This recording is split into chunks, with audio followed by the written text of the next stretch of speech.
I just got out of the car. I was in my class.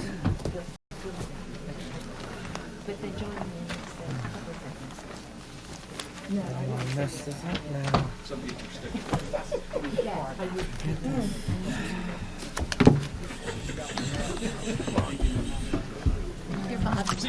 Thank you, Tim.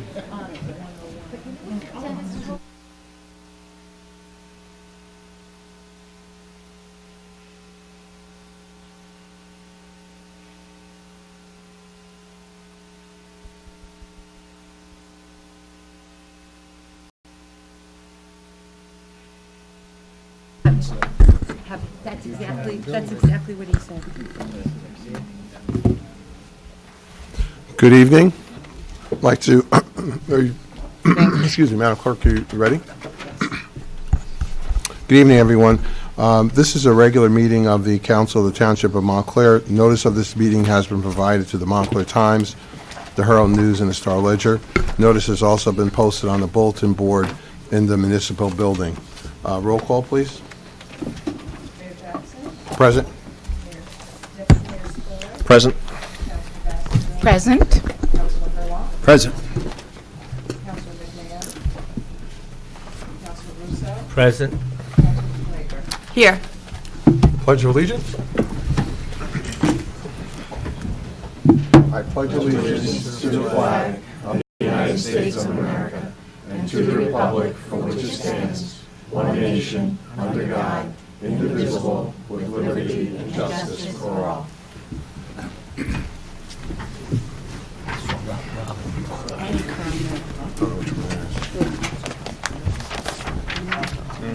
I don't see Mr. Deshawn here.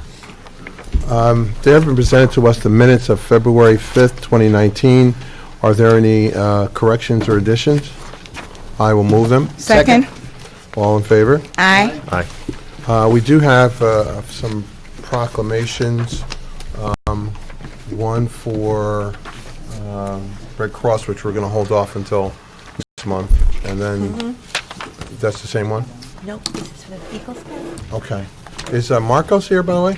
Marcos Prada for Eagle Scout? Well, we have another Montclair young person who's graduating from St. Peter's Preparatory High School. He's a member of Troop 12, which is, most people know Troop 12 and Troop 13, local troops that just keep producing Eagles. It's incredible. So Marcos is getting his Eagle Scout, and we have a proclamation here, honoring him. In fact, we did that February 1st. Yeah. Right, yeah, we did that. That's exactly. So we're getting it signed. Okay. And I so move. Second. All in favor? Aye. We have another one. I don't see Mr. Deshawn. Yes. Oh, he's in the parking lot? Okay, we'll, we will go to public comment. Anyone wishing to address the council on any matter will be happy to hear from you at this time. Come up to the podium.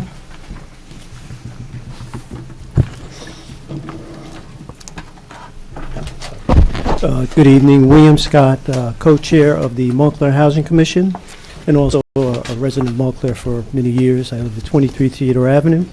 I just want to follow up on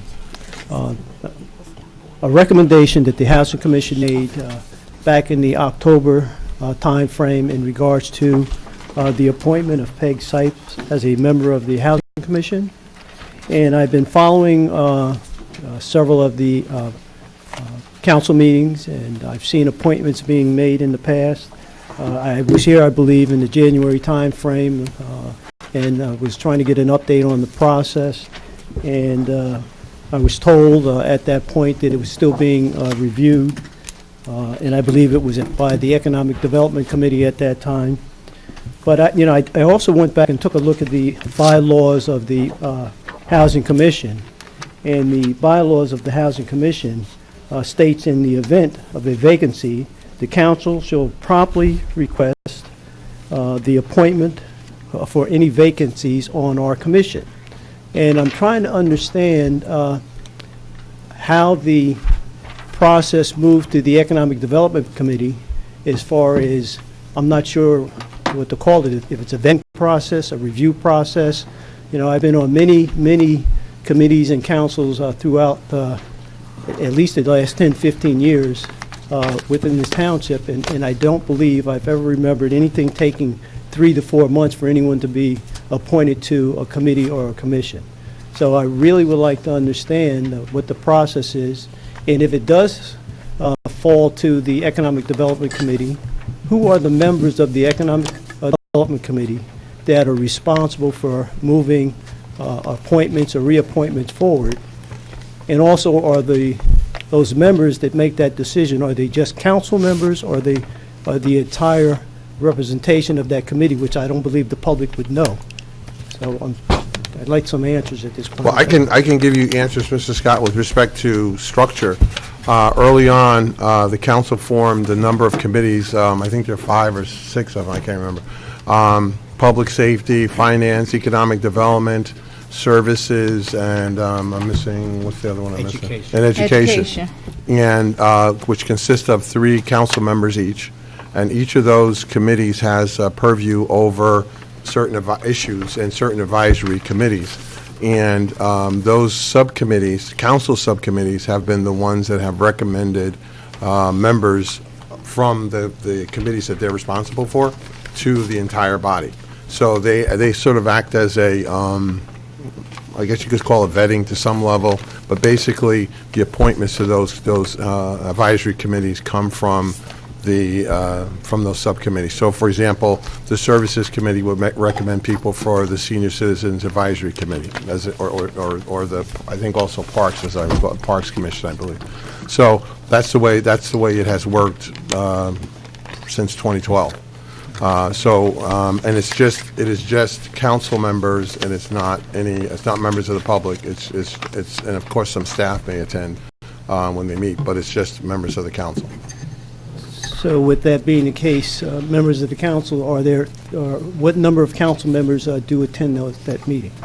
I don't know. I'm not on every committee. I'm on finance and public safety. But normally 2 or 3 council members, or the 3 people appointed to each committee, but attendance is pretty good.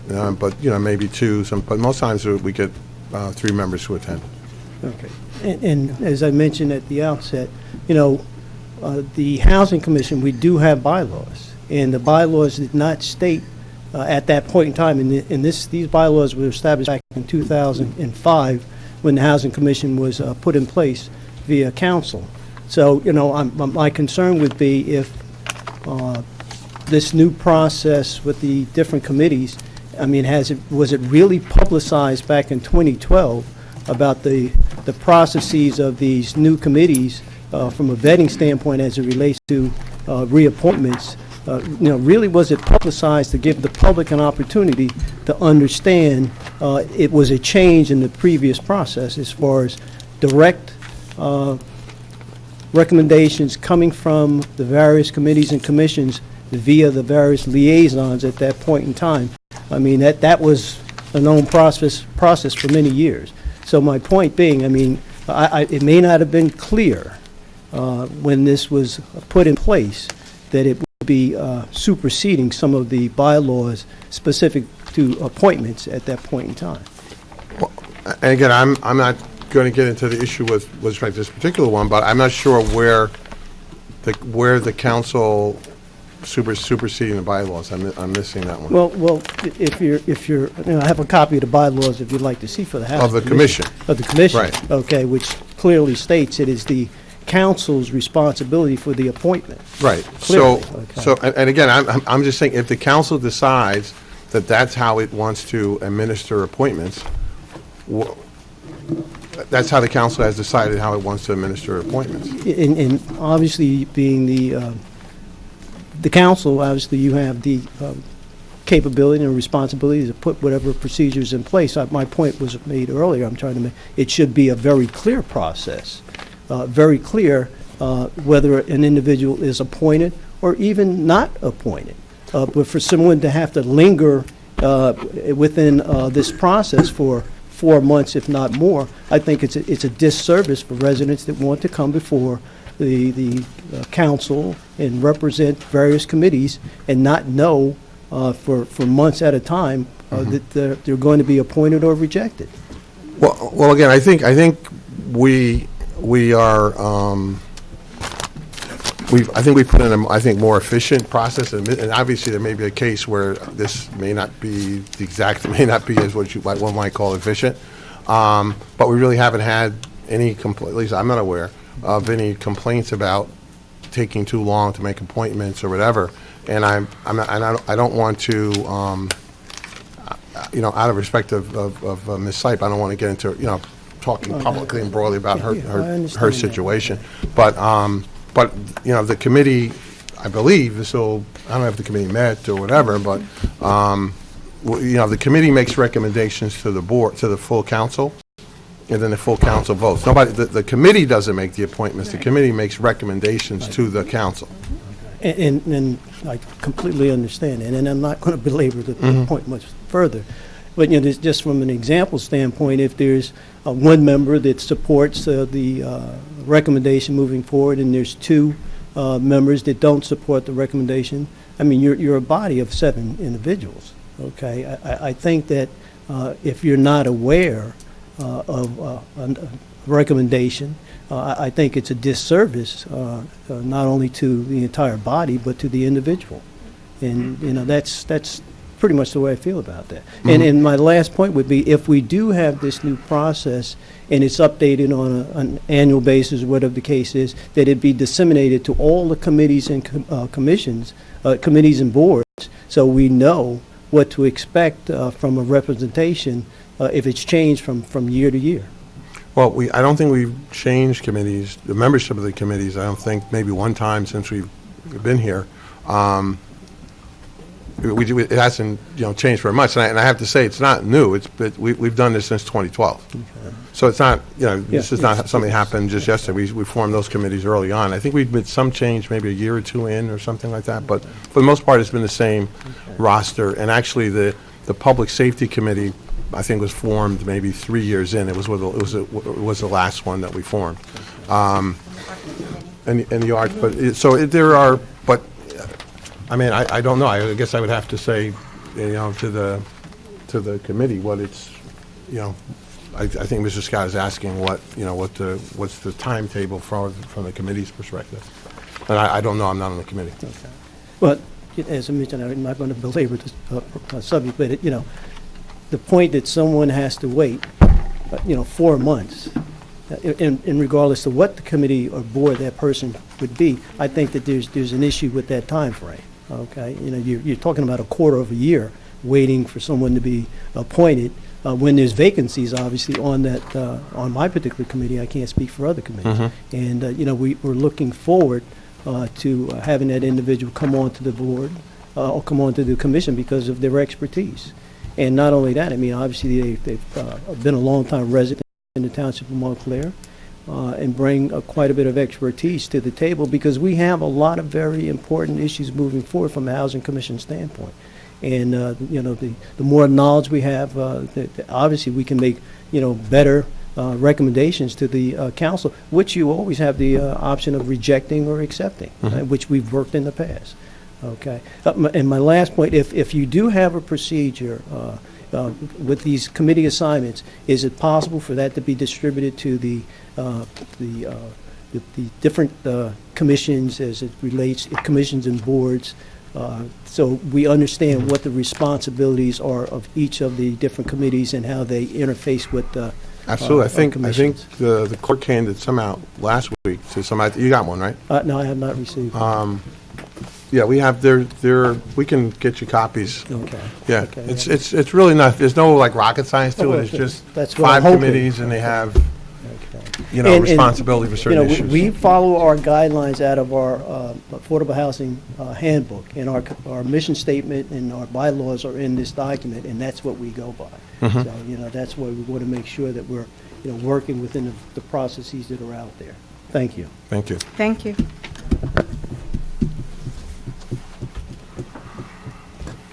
So I'm the applicant. I'm Margaret Sipe. I'm Peg Sipe. Many of you know me. For those of you who only know me through email, hi.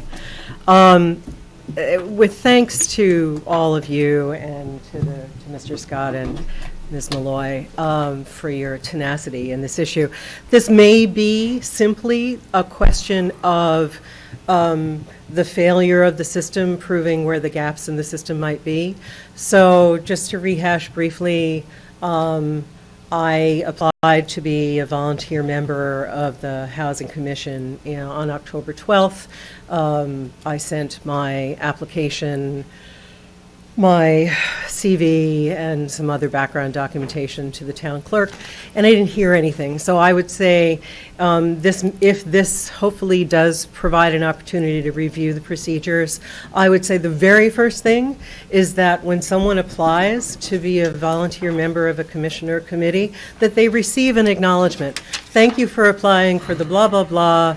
Your application will be referred to this whatever relevant committee, which seems very organized. They will be reviewing it over X period of time. Their review will then go to the council for a full vote by X period of time, and we will be back to you.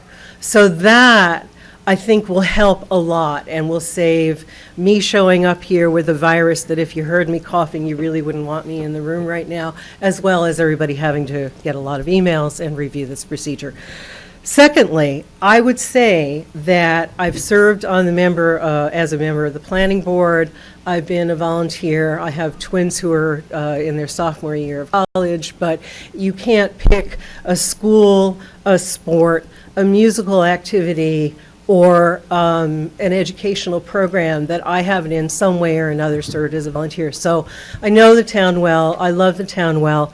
Professionally, I am an urban planner. What do urban planners do? All kinds of things. What I've done as an urban planner is I've worked in community development. I've worked in affordable housing. I've also worked in planning and parks and recreation and open space. I've run programs for the Trust for Public Land. You have my resume. I hope you've had a chance to look at it. You want to have people who are qualified serving on your commissions and your committees. So someone, for example, like myself, who knows state law, who's licensed as a professional planner, who served on the planning board, who understands how it works, who participated in the master planning processes, and who knows something about affordable housing, exactly the kind of person who I would think you would want to have. Because you guys can't do everything, but you're responsible for everything. And so you need your committees to be able to provide you with the information that's relevant. Excuse me. The other thing is that you want to have a process that encourages the many people who are so qualified in this town to step forward and to step up. But I have to tell you, when people who I know, professionally and personally, hear of what I've gone through and hear that there may be undercurrents to this process that are kind of murky and unsavory, and that I have exposed myself as a professional to those undercurrents, you don't want that. You just don't want that. And so I'm going to ask that you clarify your process, that you bring it up above the surface, and that hopefully you're able to review my application, consider it on its merits, and make a decision.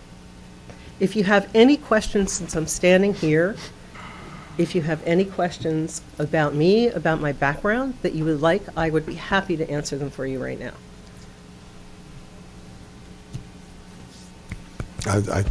I just would like to say something. Peg, we were at a conference about a month ago where you The and New you Jersey and American Planning I Association spent conference. a day there at the conference. As In you know, Alan and Malik's spoke- talk, And I yes. spoke at the session on urban issues. Now, I think I told you at that point that there was a problem of none of us ever getting what you sent in October 12th.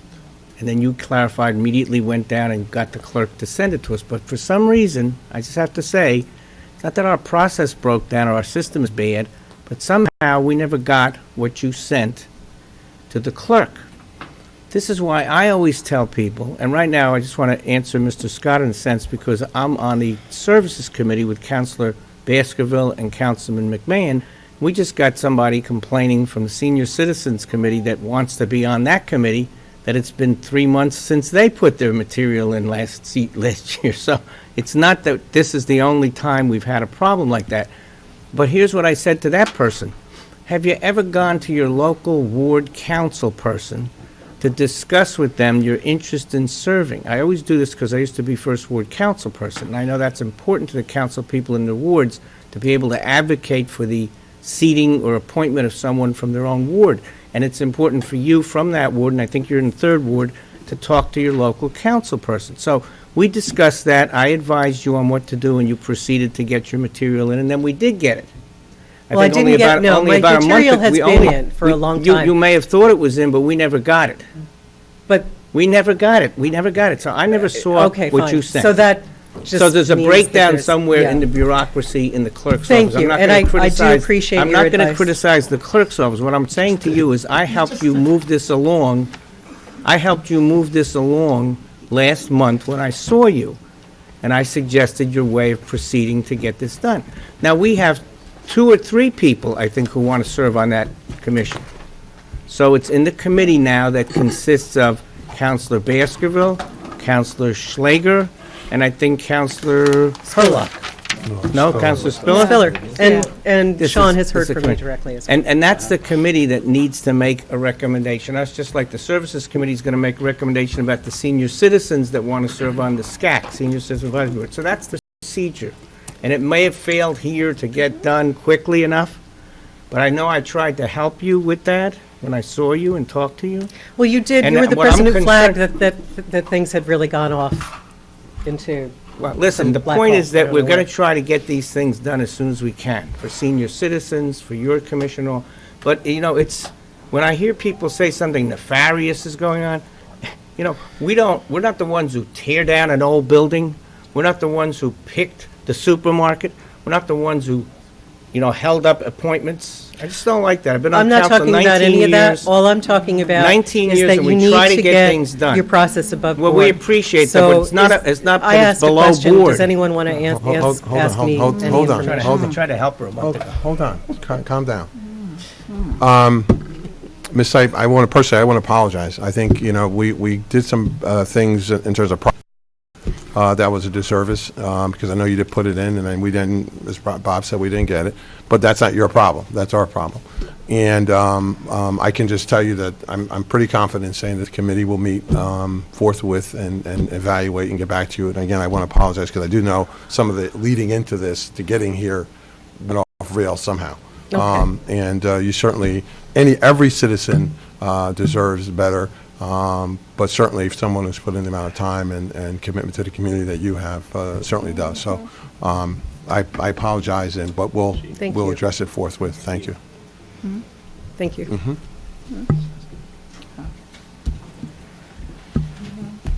She's bringing out the big guns tonight.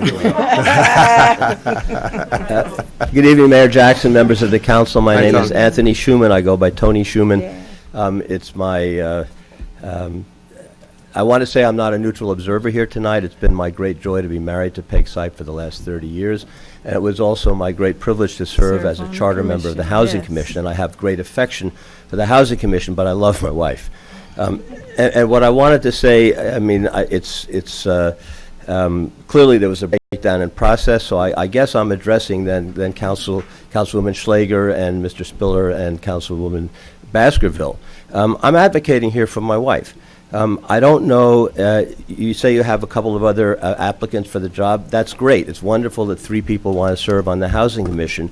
You have the Housing Commissioner here advocating for my wife's appointment to this board. It seems to me at a certain level you might want to defer to them based on their knowledge of the candidate, who has been attending meetings for the last 3 months while she waited to see what was happening with her application. My wife is one of the smartest people I know. She's one of the most educated people I know. She's one of the sharpest people I know. She knows New Jersey state law. She knows municipal ordinance. She's experienced in matters of housing and community development. And I'm sure that you have other qualified candidates, but I guarantee you they're not going to be more qualified than Peg. And if you don't have people like this who step up, who are willing to volunteer, who the township should be welcoming with open arms and say, yeah, that's exactly the kind of person we want to serve on our committees, then you're going to stop having people volunteering. You're all volunteers. This is a volunteer town. Yeah. Right? There's Yeah. a town manager who's hired, right? But most of the people here are putting in countless hours. I've done that. Everyone on the Housing Commission has done that. All of you are doing that. The township falls apart if you don't have the confidence of the township that people who do a good job, who show up day after day, year after year to do this kind of work, are respected for what they do, and are respected for their opinions, and respected for their knowledge, and respected for their honesty, their straightforwardness, and their clarity. And that's what Peg Sipe has. And not everyone's going to agree with her, right? But that's a democracy, right? But anyone who challenges at any level her honesty, her integrity, or her intelligence is just way off base. Thank you. Thank you very Thanks, much. Tony. Can I say Absolutely. one thing, just so people understand the process? The council, the council has been advised, and as a matter of policy, they won't discuss the merits or qualifications of an appointment prior to the appointment of an appointee, prior to the appointment being made. So if you're Well, no, wording that with I'm addressing silence- the committee I who's realize that. going to evaluate here. I just want you to understand, but if your words are met with silence, it's because the council, as a matter of policy and partially as a matter of law, doesn't discuss Publicly discussed. individuals before an appointment is made. I just want you to I'm understanding. Yeah. I'm just making a statement. I know her better than anyone in the room. Right. And Tony, I've known you for many years, so I apologize. If I knew that was your wife, it might be different. However, are you on the But it commission? shouldn't I be. want to ask one question. Are you on the commission also? Not now. Oh, okay. You were on the commission. I was on the. I think I served two or three terms. I haven't been on for. I don't know the last. Okay, thank you. Thank you. I'm sorry. six to 10 years, Thanks, something like Tony. that. Thank you. Thank you. Anyone else wishing to address the council?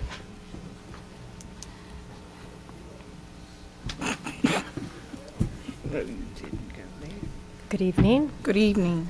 My name is Suzanne Ottman. I'm with the Montclair Environmental Commission, and I'm happy to be here.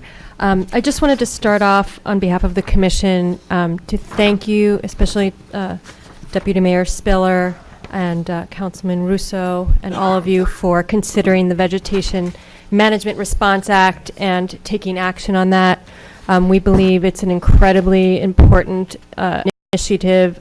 Towns, environmental commissions, shade tree commissions, the New Jersey League of Municipalities have all come out with a real sense of urgency to legislators across the state, and especially to the sponsors, asking them to pause, take a step back, and either not move forward with the bill or reconsider it. And luckily, that's what they're doing. They've put it on hold and they're reconsidering it. So it's wonderful that we've all reached out. I think you saw our letters, our email that we sent, and we copied you on that. But having the towns also reach out, since it impacts you directly as well as residents, will give it even more of a oomph. So we thank you for that. And just looking at the resolution, I just wanted to suggest one thing. Sorry, it's on my phone. Just where you discuss the be it resolved at the end. Just one recommendation is that you use the last be it resolved, because the whereas statements are very powerful and they really speak to the issues with the bill. So just by using that be it resolved last three sentences, asking that they consider the issues as addressed above might be enough. My only concern was that the paragraph above that, be it resolved, further that the act, where we have the 1, 2, 3, 4, that might not be as strong as we want it to be.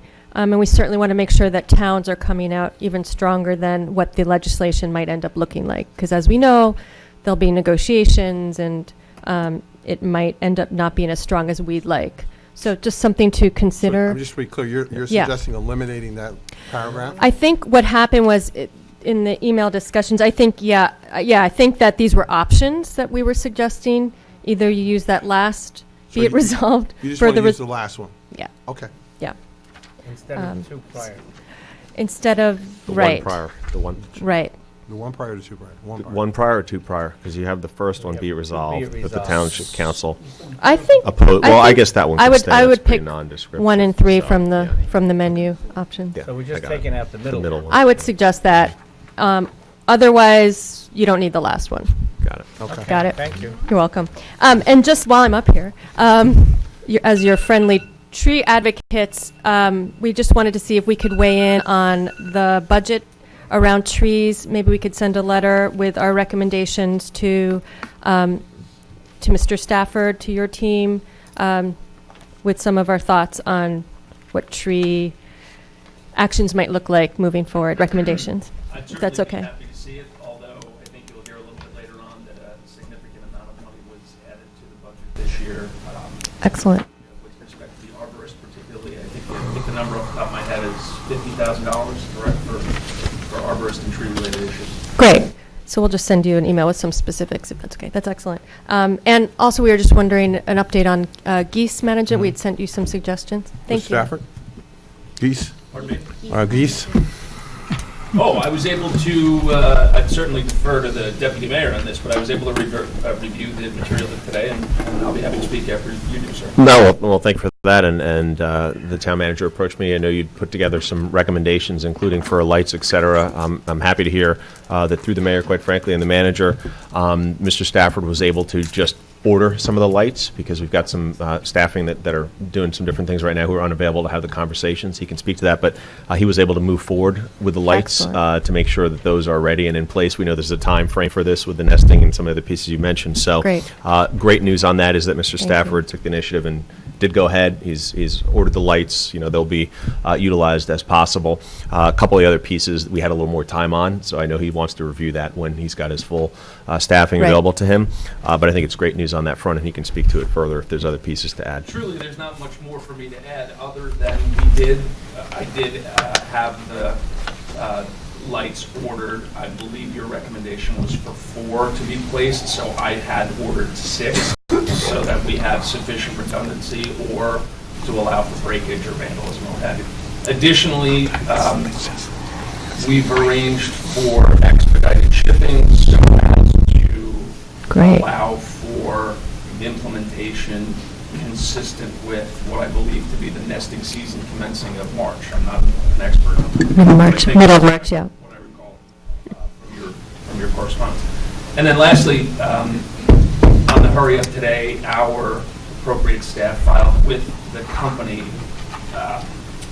I'm not sure of the exact term, but they completed and submitted the request for placement analysis with the layout and an estimate of dimensions so that the company can give us their recommendation with respect to placement. So Excellent. that's all in the works as of this afternoon. Excellent. Thank you so much. I think that we'll have some great success with that. Great. Thank you. Mr. Mayor, if I could, please. Councilwoman Schlager and I were just discussing on the side here, if we could, as the council members, where the only 2 places in the town that this occurs, which is Edgemont and Yanakaw, if we could be brought into the discussion, it would be very helpful because we have had several meetings over the last 6.5 years with residents around both areas. So this is news to us that this is occurring. I'd like to be brought into the discussion. Well, if I just note, it's not occurring at Yanakaw. could. Okay. It's a I pilot. withdraw It's my just a- statement. It's just a. Robin, would you like to talk? It's just a pilot. It's just a pilot, Edgemont, and it's basically like little lights that you put in the grass, and for whatever reason, the geese don't like it, and so they don't nest there. So you'll get the transient geese, but you won't get the home geese, the resident geese, I guess my think only, it's- tax-paying geese. my only concern then would be that those geese are all going to move to Yanakaw, and then I am going to have to do it. So if you You are could give me gonna a want little- it. We don't know if it's I going to appreciate work. it. Yeah. Thank you. Thank you as well. Thank you. Thank you. Mr. Mayor, last thing, if okay. I could just make the request, only in that Environmental Commission is here, and I know we've got some presentations and budget, if we could move that up on the agenda so we can vote on that potentially. Sure. before she leaves. Thank you. Thank you. I'm going to, there may be other people with public comment, but if you don't mind, I'm going to move the proclamation up because Mr. DeShong is here. And he's deserving of our recognition. I just want to do this proclamation. Have Mr. DeShong come up with Norman. Yes.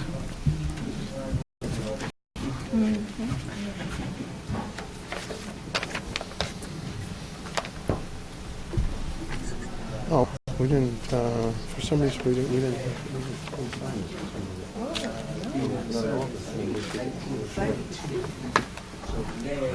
Sir? My pleasure.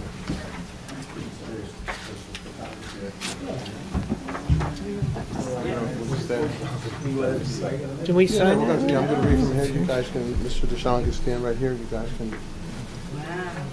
Thank you. Robin, this is coming to you. We're just getting this. Oh, but I gave you the bill list back. Sure. Okay. The water. Talk about the rocks, too many rocks outside. Look, turn around. Who's that? That's his sister that he. Oh, wow. That's behind. He never seen his sister in years. Is that right? Isn't it? Robin and Bill. Robin and Bill, let me give it to them. They don't have it now.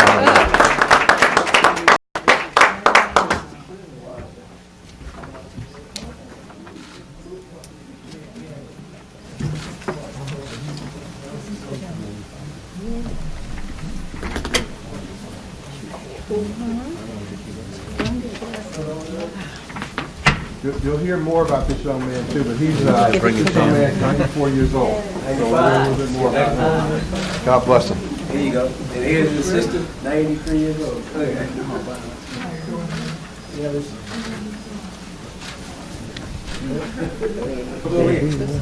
94? Come over here. I won't look like I've never seen. Stand up here with him for a minute. Come over here. You stand next to him. He's honoring you today. Absolutely. You stand next to him. He could have looking like you hot. All right, here you go. Stand right next to your brother. This is a proclamation congratulating former Montclair resident Barry DeShong. Whereas former Montclair resident Mr. Barry DeShong left Montclair High School as a teenager to enlist the United States Marine Corps in 1942. He was one of the first African Americans to serve in the Corps following the 1941 Executive Order 8802 issued by President Franklin Roosevelt to establish fair employment and to end discrimination in the United States Armed Forces. And whereas all African American recruits were housed in segregated quarters at Montford Point at Camp Lejeune, North Carolina, where they were denied the traditional training provided to all other recruits. And whereas in 1948, President Harry Truman signed Executive Order 9981, ending many years of discrimination and segregation in the United States Armed Forces, and eventually led to the end of segregation in the services. And whereas over the course of his career in the military, Mr. DeShong earned many medals and awards for his distinguished service, setting an example for his fellow Marines. And whereas when he returned to duty, he joined others in the 51st Unit, a group that distinguished itself as the finest artillery gunners in the Marine Corps. And whereas in 1944, Mr. DeShong returned to Montclair to collect his diploma from Montclair High School. And whereas in 2012, Congress authorized a Congressional Gold Medal to be awarded to members of the Montford Point Marines to recognize their accomplishments and sacrifices during this time of segregation. Now therefore be it resolved that the Mayor and the Council of the Township of Montclair recognizes Mr. DeShong's accomplishments and service and salutes him as a fine example among members of our Montclair community. Assigned today, February 1929, by members of the Council. And Dr. Baskerville, would you like to say something as well? No, I'd just like to thank you so very much for your service. I am inestimably grateful, and I really appreciate it. God bless you.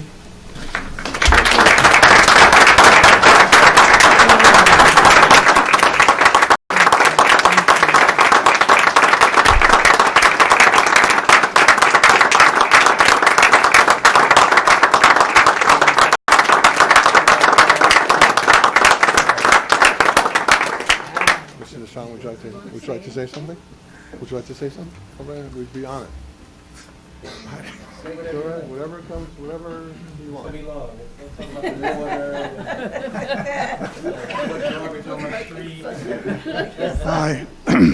I am not one for saying anything or anything like that, but that guy there, I got to thank him. Thank you all for recognizing me. It's been quite an experience. And since we've gotten together again, a lot of things happened in the service that were where I met people from Montclair and didn't know them while I was here. And it was just one of those things that it happened so quick. And I'm just lost for words. I'm sorry. so much. God bless you. Thank you. Thank you. Thank you.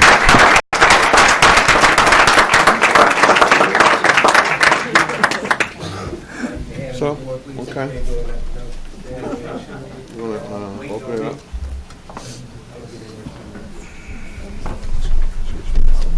Amazing. Let me get in here, sneak in here a second. Next to the short guy. Okay. Yeah, sure. Somebody left it, so. A little photography here. We got these.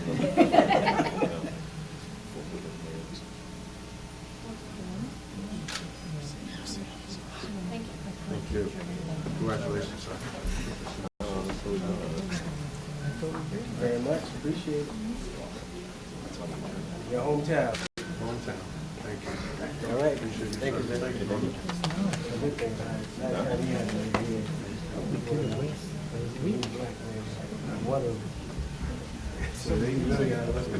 Thank you, guys. Thank you, sir. Thank you.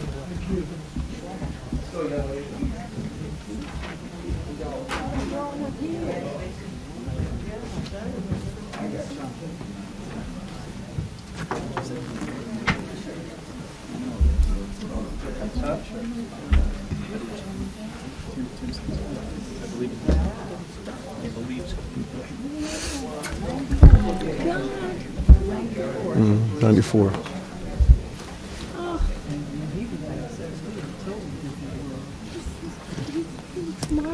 Does he?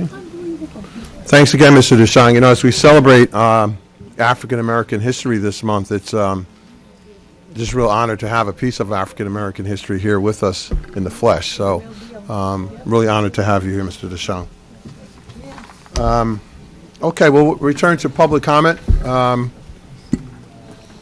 Sure. A little housekeeping. Oh, yeah, sorry. You have to do housekeeping, too. I just want to speak as a resident of 23 Cedar Avenue, and I see under new business there's an ordinance to extend the no parking here to corner, and we have that parking signage on the corner of High Street and Cedar Avenue, which is right across the street from Nishwain School. Unfortunately, we've had that signage for many, many years, and every single day that signage that is violated. And it's a very dangerous situation because of the heavy traffic when school is starting out and letting out every day. But also there's a firehouse at the corner of High Street and Harrison Avenue. So, when that ordinance parking is not enforced, it's really, it's basically a crapshoot every day to allow that parking to take place when the signage is there. So, you're talking on the south side? I believe so. Of, Yeah. On your side? Yes, on my Okay, side. okay. And when I was a member of the Traffic Parking Advisory Committee, we brought this up time and time again, and there was supposed to have been something done on that corner because of the heavy congestion. But for some reason, it didn't take place. And my point is, if we're going to be extending this type of parking ordinance throughout the township, the key is to enforce it. Correct, Okay. correct. All right, thank you. Cedar and High Street? Cedar and High. Cedar and High. Okay. Yeah, probably, I think it's southeast corner. Yeah. Okay, thank you. So, Chief Conforti and Deputy Chief Young, we're here to hear you, Mr. Scott, so I'm sure they'll get some enforcement out there. Your timing is very good.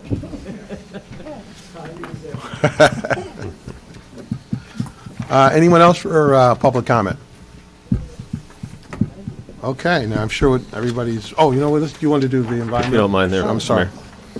Mayor. I'm not sure which number that was. It's listed as number 10. Okay.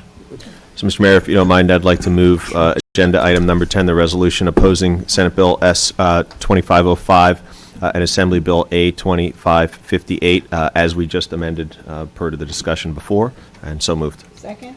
Discussion? Let's do a roll call. Roll call? Councilor Baskerville? Yes. Councilor Hurlbut? Yes. Councilor Russo? Yes. Councilor Schrader? Yes. Deputy Mayor Spiller? Yes. Mayor Jackson? Yes. Okay. Okay, so we'll go back to, I know everybody's been waiting for, the departmental budget presentations. I'm not sure, Ms. Rao or Mr. Beneke is going to start us off.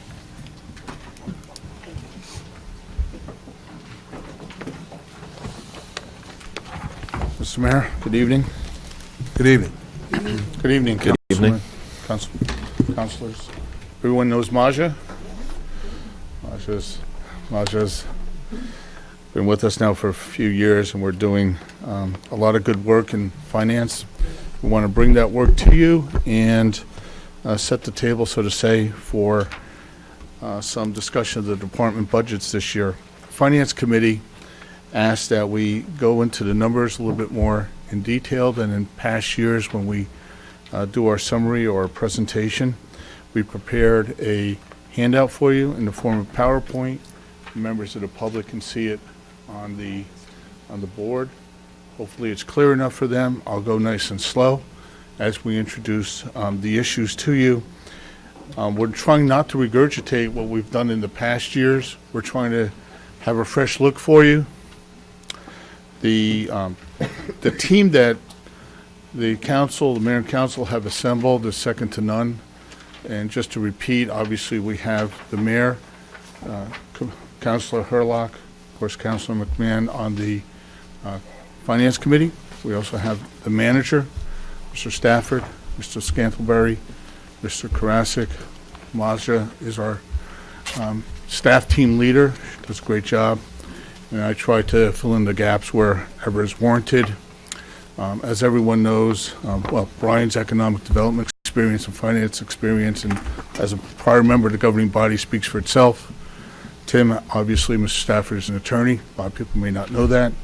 Maja is a CPA and RMA, CMFO, and I've written 5 textbooks on various public finance texts. So I think you're in pretty good hands, and we're trying to get this structure to be much more permanent. And I think we've come a long way this last 2 years. As the PowerPoint starts out, we have 3 targets for this year that are really important. And they're important for a lot of different reasons. But most importantly, I think, is to maintain our AAA rating.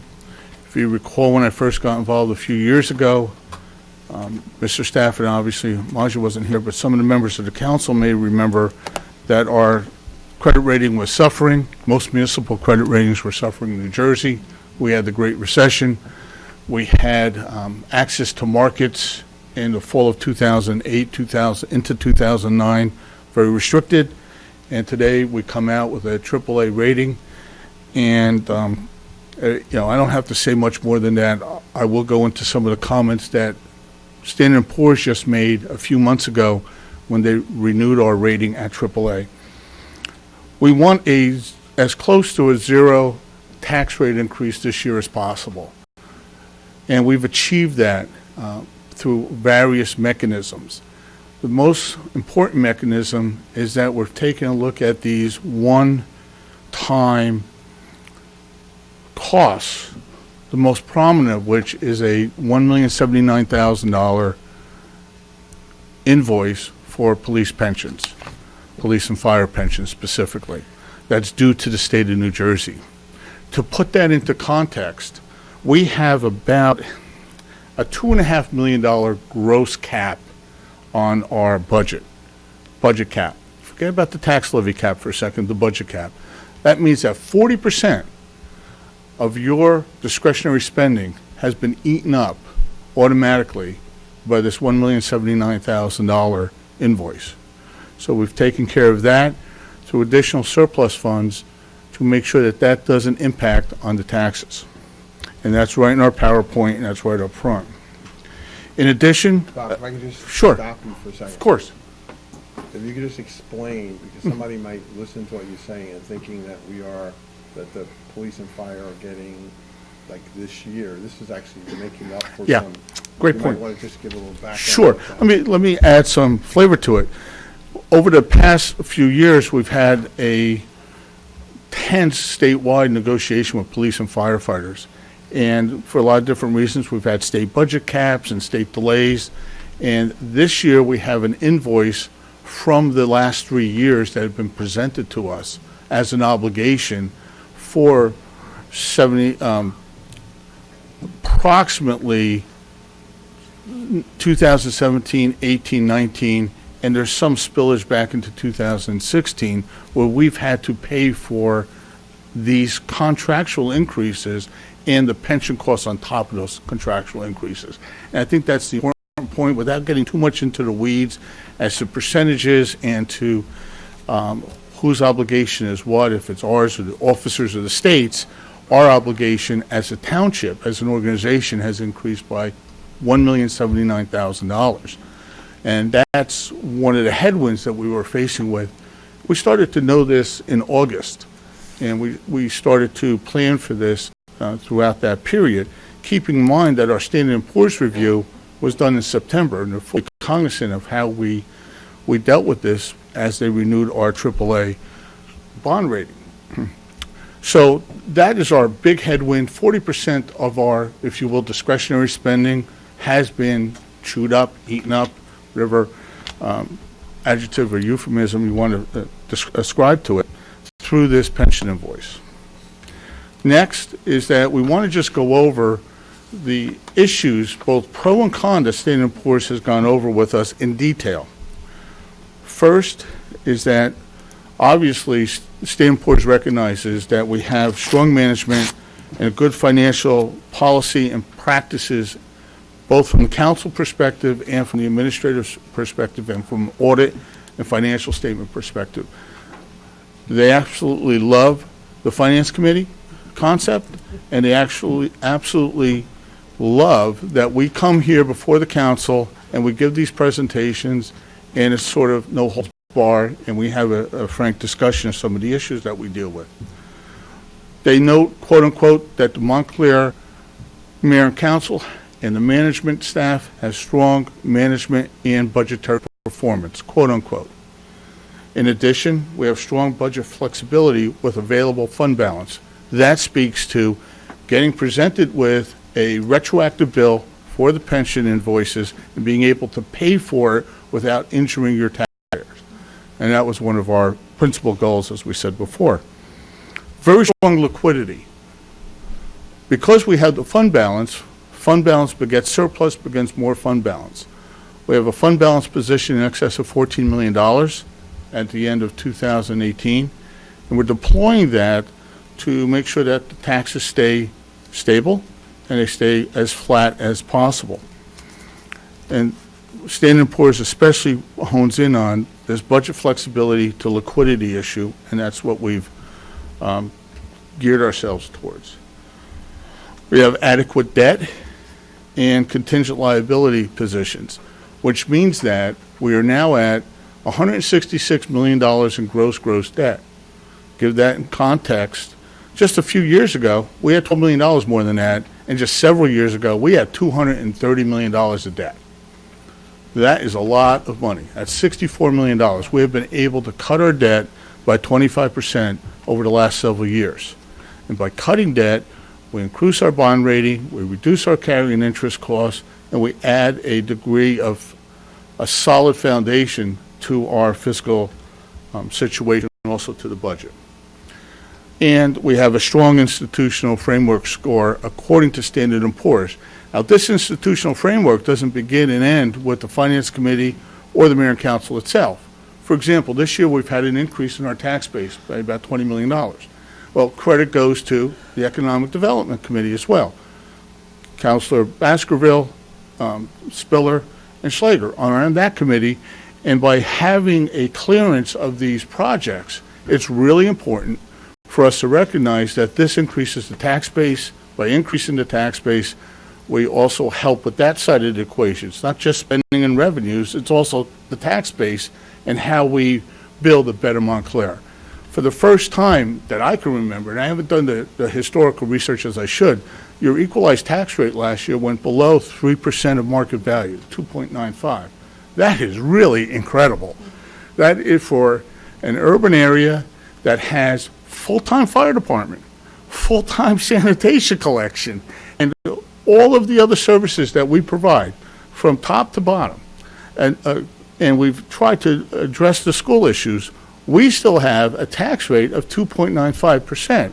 Now, it doesn't sound like much perhaps to the person at home, but if you go to another sister city, and I could mention 5 or 10, I don't like to compare towns, but you go to a Kearney, it's 3.35%. That's 15% more on an equivalent basis. Now, you can argue that we have some prime properties, which of course we do, but we have a nice mixture of properties. We have a lot of rental apartments and properties that take advantage of that as well. So being less than 3% of value is a benchmark in the state of New Jersey, and we've achieved that at 2.95%. And at the same time, we're going to be flat this year in your tax rate, which is really a great goal. The other thing that the Standard & Poor's folks bring out is our headwind. Our major headwind is the state pension invoices, are things like OPEB. OPEB is other post-employment benefits, where after a police officer, a firefighter, or a civil servant spends 25, 30 years here giving their good service, most of whom, if they're not Montclair residents, they're in the fabric of Montclair, they have some benefits that they accrue thereafter, and we have to account for that. And Standard & Poor's likes what we do for accounting for that, but they still note that it is a headwind. So we have another slide, and that's our financing targets. As I mentioned, the principle is to have a 0% tax rate increase this year. Our budget is targeted at $91,097,924. It's a target. Right now, Maj is getting the final grant number. Final state aid is coming out with the state budget. We're also making sure that all our obligations are placed together in one very tight package. And we compare that to the budget last year of $87,851,444. It's about a 3.5% increase. But keep in mind that, again, our goal is no tax rate increase because we're using our additional liquidity, our additional fund balance to smooth the tax rate out without injuring anything in the future. The budget is limited to a 2% increase on most items. This year, it's 2.5%. Some years it's 0%. It's below inflation. We take that number and we do what's called an index ordinance to 3.5%. That gets us up to about $2.2 million. With some other exceptions, like the growth in our tax base, we can move it up to about $2.5 million. And again, the $1,079,000 chews up about 40% of that. In addition, we have another $255,000 of normal pension increases for our regular employees, and that gives us a total pension obligation this year over last year of $1,335,000. And that's an additional 10% or so, in other words, almost half or about half of our discretionary funding is eaten up by this pension invoice. We then go on to the amount that's subject to the cap is $63,864,000. We're right at that. We're right there in that range of $63,864,000. Then we add things that are not subject to the cap, like debt service, like your library payments, things like that. The library is established by law. Then we have some departmental issues. One which Mr. Stafford mentioned before. We have added the arborist. We have added some software for the public safety departments. We've done some of those types of things so that we continue to improve services at the same time of keeping the taxes as stable as possible.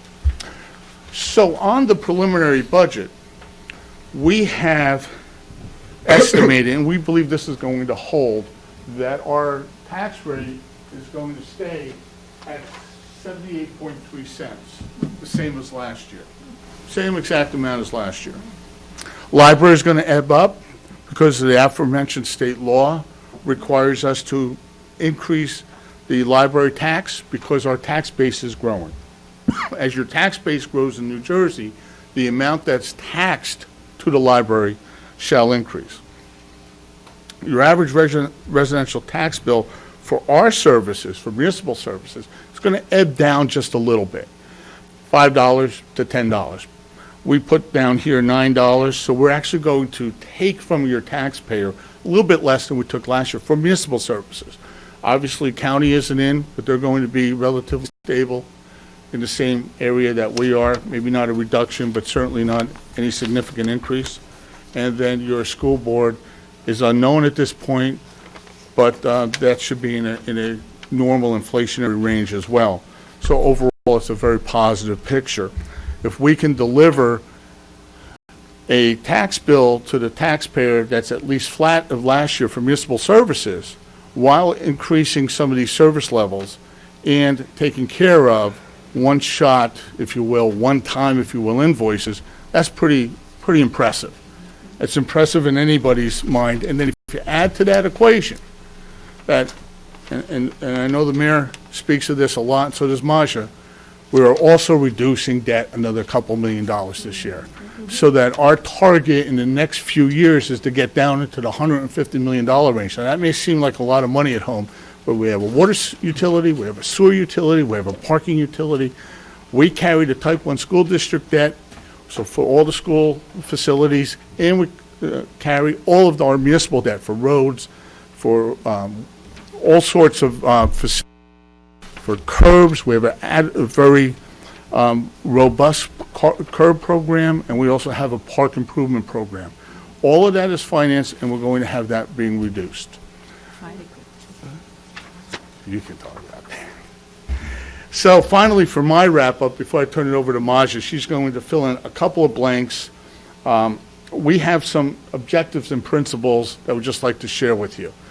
I know that this sounds flowery, and 5 years ago I would never talk about this stuff, but it's really important for us to get these across because we are dealing with these budget caps, and the budget caps really constrain us as to what we can provide for. We have collective negotiations with our unions.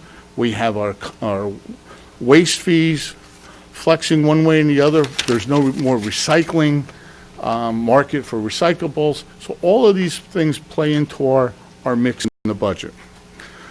We do want efficient and effective delivery of services, attempting to save money.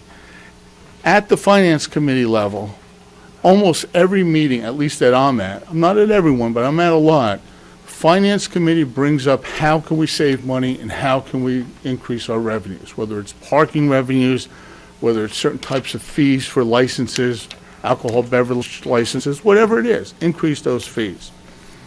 Maintain or improve existing service levels. The arborist is a great example.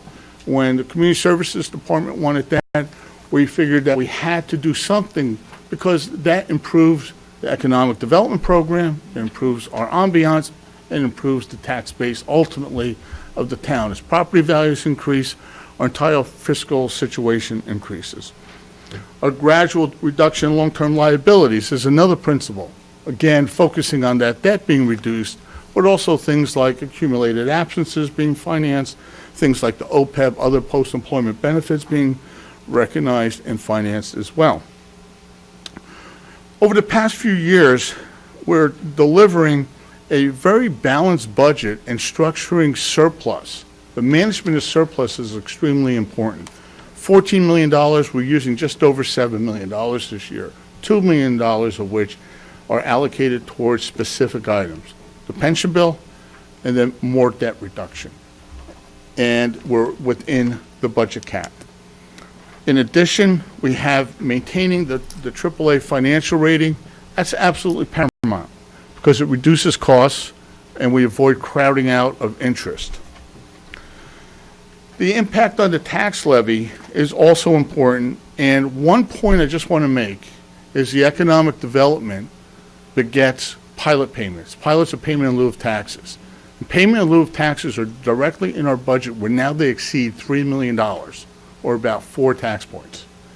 That's an extremely important point. Most of them are non-residential, some are residential, but most are non-residential, and it gives us the fiscal flexibility to add more revenue to our pot to help smooth out our taxes. And that's an important part of our principles, to make sure that the economic development follows along with our budget. The last page shows you the trend of the debt, showing that the balance in 2011 was 223. A couple of years before that, it may have been even higher in certain periods of time during the year, but not the close of the year. And we're anticipating that to be a full $56 million, $57 million less at the end of this year. That's absolutely incredible. Nobody's done that. I bet you on a percentage or on a gross basis, I don't know of anyone anywhere that has done that, and that's why we're AAA. So I don't know if you want to fill in some blanks. I probably forgot some things about the capital list or anything like that, but go ahead. You covered most of it. I don't have much. Again, we have the departments coming to do their own presentations. Some other big ticket items are like accumulated absences. We took care of most of the items, all of the items actually, without any additional burden on the budget. Like for example, about 10 firefighters retiring today, but we are ready for it. We are able to take care of all that. And like big bellies, you all like big bellies. We put more big bellies. We are able to, through the budget, without any additional strain, we are able to take care of it in this budget. Mr. Mayor. Thank you. Any questions or follow-up? Deputy Mayor Spiller? Yes, thank you, Mr. Mayor. Just a couple quick questions. On page 4, you had the $254,953. What was that number? You have that in addition, and it just says in addition. What was that? The civilian pension, that's not. Got it. Thank you very much on that one. Additionally, on page 6, you have develop solutions for budget flexibility. Did you have specific ideas around that, or just talking constantly trying to do that? Surplus. It revolves around surplus. It also revolves around, as Marcia just mentioned, the accumulated absences being funded. Knowing that we have 10 police officers, firefighters, that are retiring, and being able to handle that within a budget. Marcia speaks with the departments all the time to have these headwinds known ahead of time, so that we're just not presented with them in the past 2 weeks before it happens. But when it happens, or when we know about it 2 weeks before it happens, and not maybe 2 years or 2 months, it's a big difference. Got it. Well, I think first, great job explaining the whole piece. I know that, we're involved, and Finance Committee is involved this every day, but I think just explaining that in terms that we all can see is so important. I want to thank you for your work, certainly our colleagues on the Finance Committee for their work as well, and really just congratulate all my colleagues for the great work. And you see the numbers here, reducing the debt. And I think that's done at the same time when you see how many roads we're paving, infrastructure being done. Just because Environmental Commission was here tonight speaking, the work we're doing there in terms of environmental issues and more budget for tree plantings and things of that nature. Well, I that's think we're been kind a of big all one for seeing you. that. I know you've talked to me about it in the past, and so has Manager Stafford. So I think we're trying to keep our principles while also, as you note, the mayor is always speaking to this. I know we're all supportive of it, reducing that debt, longer term planning for the future, making sure that we're all on good footing. So just a thank you to you both. Thank you for the work on that. Thank you to my colleagues as well, and great news to hear. I'm excited to hear each department, but thank you very much. Thank you, and thank you, Maja and Bob. Great job.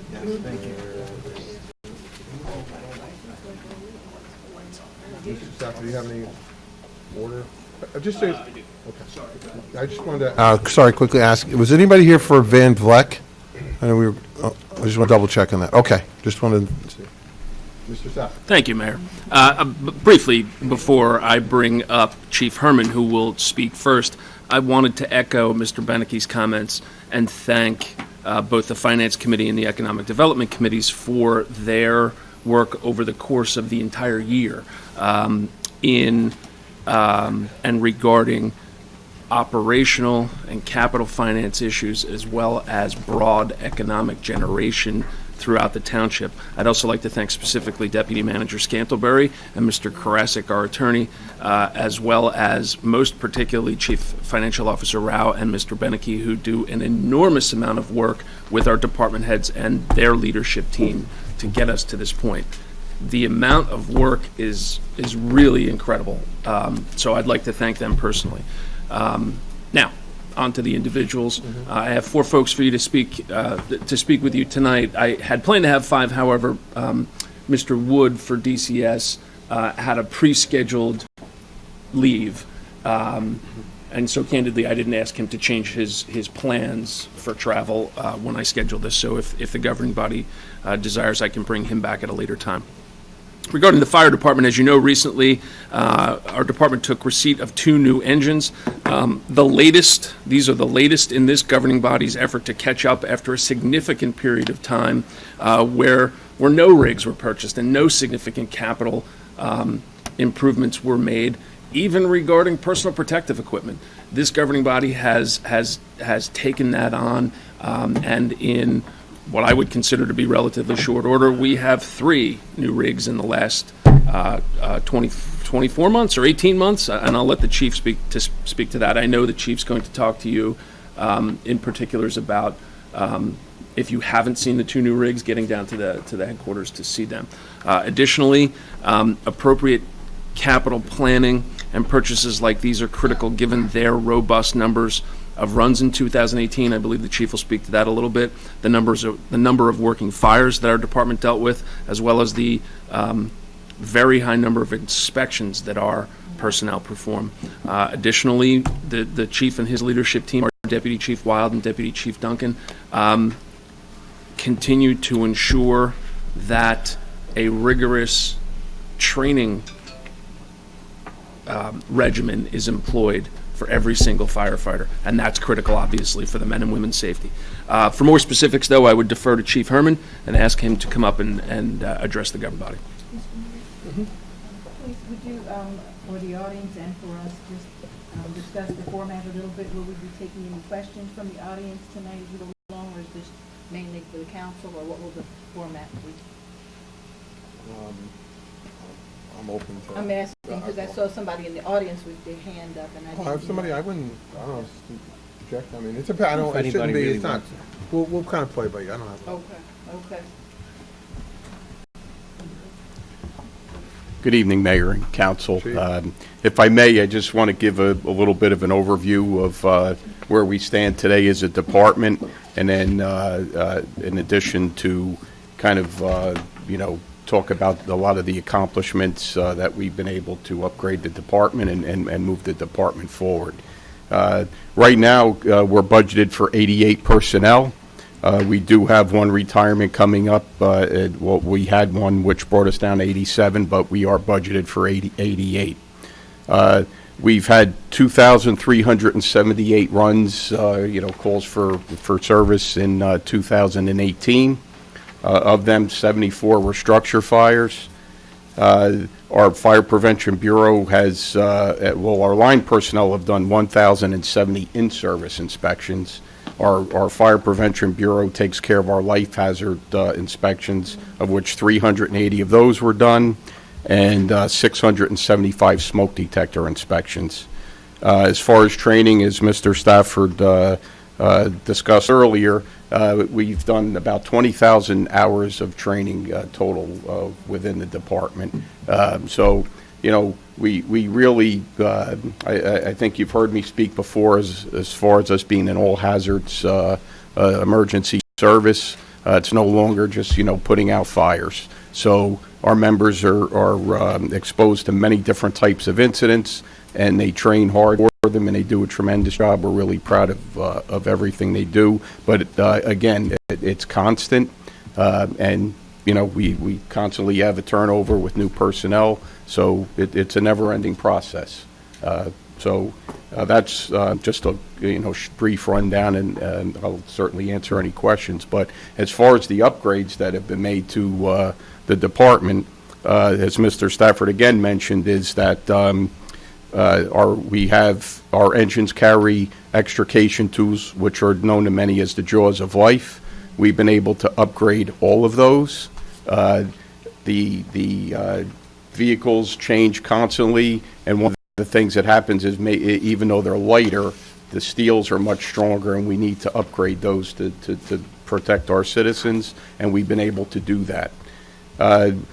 SCBAs, our self-contained breathing apparatus, which we need to wear into a fire, have all been replaced in 2018. As our records management system, again, is something that we've been given the funding to upgrade. Right now, it's been purchased. We have to convert the data from our old system, so that's all in the process of being done. And with that, we had spoken about Power DMS. That would be like where our policies, our operating guidelines fall under. We've been able to upgrade that system.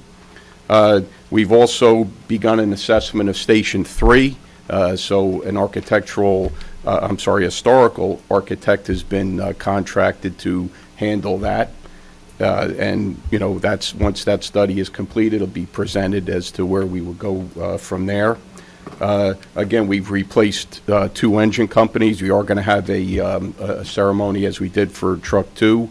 But again, in a short time, we've significantly upgraded our fleet. And it goes hand in hand. It's one of those things where you have a well-trained department. They need the equipment to perform their duties. And the equipment's useless without members that are trained to use it. So, again, we're really moving forward. With that, we've also replaced our staff vehicles, our fire prevention vehicles, and that's I think a lot in a short amount of time. And I've also worked with Mr. Stafford as far as a replacement program going forward, because of course we have 5 apparatus total that need to be replaced, but of those 3 of them have been. And we're working on, just future initiatives. So, and I'm sorry to introduce, but everyone I know knows Deputy Chief Duncan and Deputy Chief Wild, and again, they're doing a tremendous job. There's a lot that goes into the day-to-day operations, and they've really performed admirably. And Chief, there may be those who don't know where Station 3 is located. Sure. Well, Station 3 is located on Cedar Avenue in Harrison. It's an old firehouse that served the community well. It needs some tender loving care. I believe it was 1902. Yes. So, again, there's a lot of history there. Again, the members there have served the community admirably, and we're just, moving forward with doing what we need to do to keep things moving. Mr. Mayor? Chief, first, thank you. Appreciate all that information as well, and great to see some of the changes that are occurring. Just a lot of what you described are things that have been in place, I would argue, probably in last year's budget carrying into this year. So just as a clarification for me, what's the change in budget last year, this year or last year? What difference are we talking in the budget total? Well, again, working with, we have parameters that we need to work through. So the one difference may be our overtime needs to, we need additional overtime to deal with the amount of retirements that we have. So if we were to hire personnel, again, it's not like they start the next day, so we needed some funds to deal with. So I guess just to reframe my question, I'm asking more, what's the difference between last year's budget and this year's budget, dollar? Yeah. With regard to salaries and wages, we budgeted for the replacement of the firefighters. In addition to that, in the meanwhile, we also budgeted for the overtime, $750,000 of overtime we budgeted for it. And with regard to the other expenses, it's a $56,000 more. All right, so can you repeat those two numbers for me? The first was 700 and how much? 700 what? 750,000 in overtime. But there is some savings because of the lower rate of the new firefighters. So it's not, the budget is not going by $750,000, but there is a. Got it, and the second one was about $50,000 in total for other... $56,000 in the OE. Are we going to get this, a document or something that we could see? Yes, when the budget's introduced. When we introduce the Okay. budget. Okay, Just like but every- we don't that's like a have big one for now to follow with, okay. So when you noted things like assessing Station 3, that's not included in this year's budget, I assume? You're looking at that as maybe a capital That was improvement that would capital, be yes. Yes, sir, that was looked at separately, if you capital, will, from these correct. numbers, obviously, Right, so the first phase, for some work like this, okay? right, great. so the first phase was budgeted for. We need to complete that to see where we go from there. So the other question, next question I'd have is, you mentioned that, budgeted for 88 individuals, which has been the number. Based on your assessment, is there a benefit in terms of increasing those numbers, potentially reducing overtime, or have you assessed that 750,000 versus adding more people and figured that we're better off with the overtime? How did you come to that conclusion, and where does that look? Well, no, what we're looking at is, of course, having the personnel is what's needed, but what we need to look at is the timing of when we can enter personnel into a class, a probationary firefighter into a class. And we're working hard to get members into a academy as quickly as possible. Normally, they're spring and fall. So again, we're at the mercy in some regards of when those firefighters retire as to when we could get into an academy. So how many open positions are there right now? Right now, there's one. One? And then March 1st, we're going to have 6 more. So, So is that why you're estimating that overtime number? Because of the gap there, the Yes. time frame you're going to have? Yes. Okay. So- The interesting anomaly is with respect to public employment retirement is one can put in for retirement and come in and say, I'm retiring.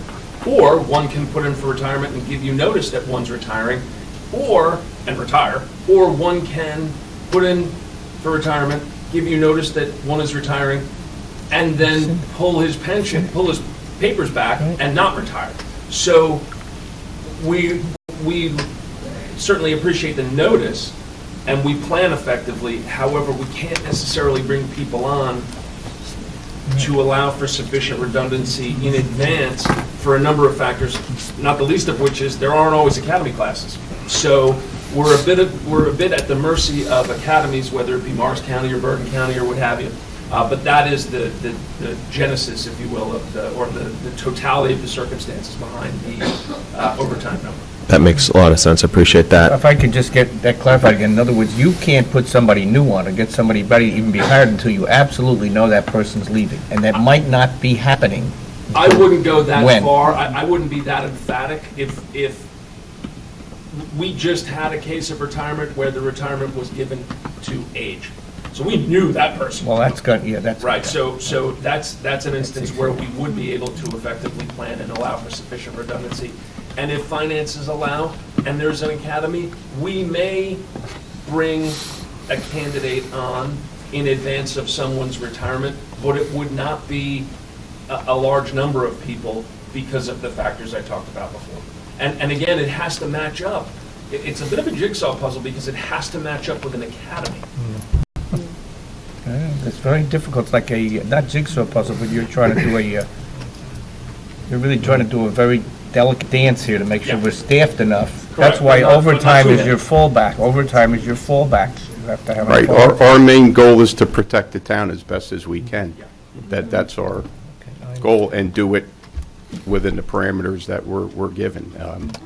Where are you guys at in terms of code enforcement, which I know there's been a lot of great work happening on that front. I know we've been, aggressive in making sure that things are inspected, looked at as need be, so we're providing, good quality and quality of life assessment issues. Where are you guys at on code enforcement? How's that? Are you comfortable with where that budget is at, and you have the resources you need? Yes, our staffing is, we've added to our staff tremendously They're doing a tremendous job. We have a supervisor there that analyzes the day-to-day operations, which Deputy Chief Wild oversees. They're constantly discussing anything that we could do to not rest on our laurels. We want to improve the service to the township. We discuss anything that we may need to improve or change some. I'll give an example, just maybe an ordinance that needs to be updated that we can better serve the community with. And again, we've been given the support, and when we bring our concerns or needs to you, we have been supported, and again, I think it's just a matter of what has happened over the past few years has been a tremendous amount of hard work and improvements, and just sometimes it's listening to our residents as far as things we see, what the complaints are, and we're trying to take a more proactive approach to deal with the code enforcement. Well, certainly a two-way street. Appreciate you saying we've been listening, but you've been certainly listening to all of us with some of those issues that the residents have been bringing to us, so thank you for that. And certainly with adding new trucks and a lot of the equipment you noted, getting that in the capital budget while still living up to our debt reduction plan, I think is testament to good planning, quite frankly. So it's great to see, and thank you. No, sure. Appreciate it. Thanks, Mr. Mayor. I have a quick question, Chief. The two new rigs, are they in Pine Street, in the Pine Street station? No, both of them? what we did was our members have undergone training, so we put them in service. Like I said, we are going to have a ceremony, but we put them in service because they're better service to the town. And once we're going to have a ceremony in early March, and they're in service now at Station 3 and Station 2. Oh, okay. So Great. again, to our point is Station 2 has a new ladder truck and a new engine.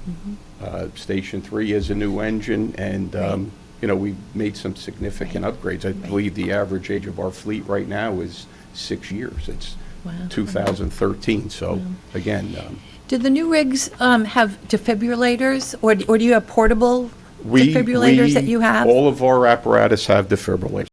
Good. So we have oxygen, first aid kits, and defibrillators, and all the personnel are trained in their use. Great. Thank you. Any other questions, Council? I have a couple, Chief. Where are we on the list of for new candidates? Is there a list, or is that expired? Well, right now, we're working, again, Deputy Chief Duncan is working hard to get a new process in place. So hopefully within the next few weeks, we have that, and we'll be advertising. So, because, I don't know, again, if the fire department has the same flexibility as police, but I think it would be good if we do a Montclair focused one, so we could get some folks some young people from Montclair hired. Our priority, again, I know we've got some room because we're not civil service, but if we can, I know the police department has some success in doing that. Yes. So I think it would be great too if we get some Montclair kids some jobs. So, Mayor, what we've done is, again, working with Mr. Stafford, we've been trying to just, through the public safety agencies, have consistency with these types of things. And Deputy Chief Duncan has been working diligently with the police administration as to utilizing that system that they have used. And Deputy Chief Conforti has been tremendous in supporting us with that. So, that is something that we're working towards implementing. Thank you. We have to figure out a way to get those other two trucks done, so we can... I'm sure we will. It's coming soon enough. Yes, so... Any other questions for... Thank you, Mr. Mayor. Just a real quick question, Chief, following up on Deputy Mayor Spiller's point. One of the issues we had when we first came on board with regards to code enforcement issues was that we didn't really have any code enforcement people out there on the weekends when most of the residents are home committing code violations, quite frankly. Have we given you enough money in the budget to cover that aspect of, weekend coverage so that when residents call, they can get a code enforcement officer out there on a weekend basis? So far, I believe it's working very well. One of the advantages is that the personnel that we've brought on board, having the weekends and the evenings, but it's also a matter of, I mean, they could easily go home, say their hours are 8 to 2, and something happens at 4. We have somebody that's willing to come in to handle that. Great. You know, we put together a tremendous team of people. They're willing to do what needs to get done. And again, like, it's a matter of, you know, I went home, my hours are done, and hey, we have an issue, could you come in? And it's certainly. Again, dealing with the snow issues, we can't predict when the storm's going to be, so, Sure. you know, somebody may, instead of working 8 to 4, works 5 to 2 in the morning to deal with whatever the situation is that arises. So I believe so far it's been working well, and of course, any feedback is appreciated, but I think everything's been going pretty well.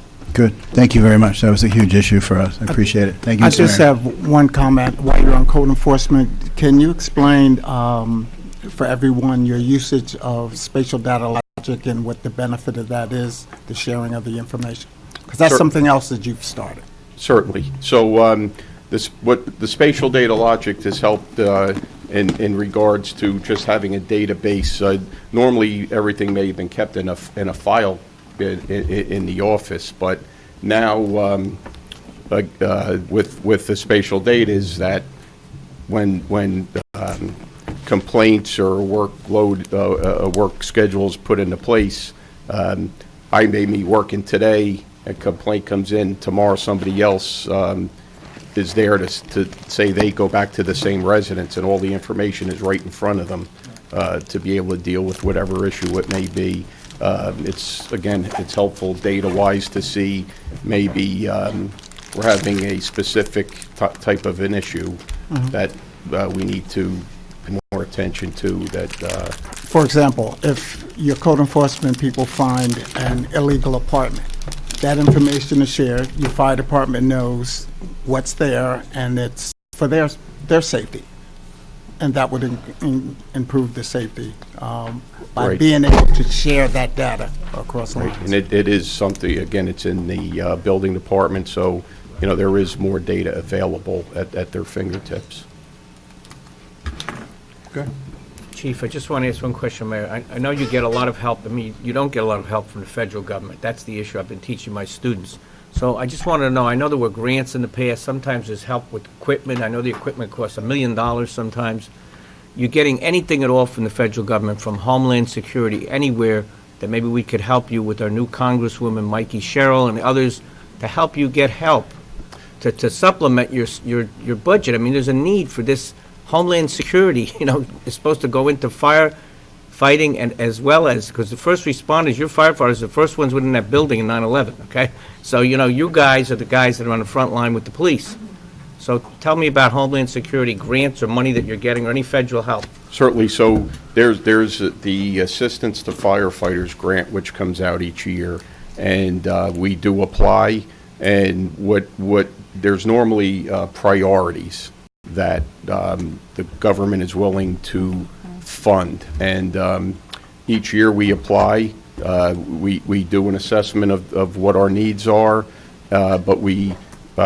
Our Deputy Chief Duncan, Deputy Chief Wild attend the workshops, so we're doing what is needed to do correctly as far as our applying goes. If it's something that's a priority that we see a need for, that's what we apply for, because we want to give ourselves the best opportunity.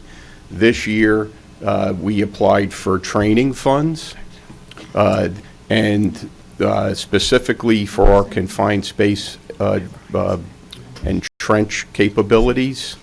And we were successful years ago in getting funding, so we had members trained, and we also were funded for the equipment. So what has happened since that time, there's been retirements, and we need to train newer members. And again, if you remember, we were successful with rescuing a gentleman that was, underground in an oil tank. Mm-hmm. And Wow, so I remember that. what we want to do is, the government funded us to start the program. They provide us with the equipment, and now we just need to get our newer members trained. So there's already been an investment made in us, and we'd like to continue that program because we have responded to these types of incidents, more than just that one. And so that was what we applied for this year. So when would you know that you're going to get something or not? It could be any time during the year. I mean, a lot of times when we did get them, they were normally somewhere in the September range. So again, there's rounds of the readings of the applicants. Well, good luck with that, but we should try to help you. We appreciate it. Thanks. Thank you. Thank you.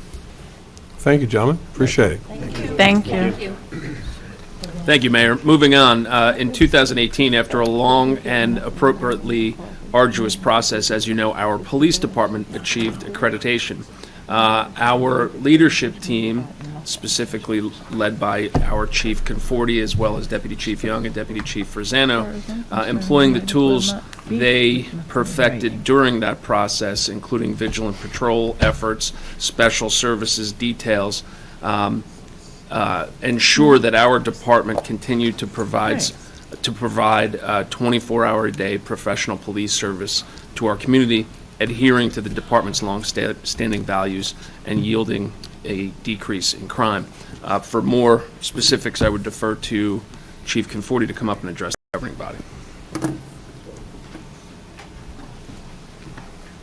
Chief, before I do, can I acknowledge Captain Bueller, who plays an important role in the budgeting process. He works tirelessly, and I didn't want to neglect to mention and thank him specifically. Yeah, absolutely. Thank you. Thank you, Mayor and Council, for having us. And I apologize, I have a cold, so I'm going to do my best to get through this. I'm going to hit some main points and then answer questions as Chief Herman did. But I would like to start by thanking Mr. Stafford and Ms. Rao for their efforts in working with the police department in this year's budget. 2018 was a productive year with the police department reporting a significant decrease in crime, with crime being the lowest in years. The department also received accreditation from the New Jersey Association of the Chiefs of Police. This was a great honor that was several years in the making, and the department has requested funding to assist in the maintenance of this accreditation. As laws, guidelines, and circumstances within the department change, policies must be examined and amended to make sure that we are following the best practices, which reduces liability for the department and the township, while ensuring that our officers are properly trained. In 2018, the police department implemented a new CAD RMS system, which allowed crime analysis to be done in a more effective and efficient manner. It allowed the department to identify crime patterns and deploy resources where they could have greater results. Excuse me. The department would like to request funding to maintain adequate staffing to provide the community with services that they have come to expect from the police. For example, the department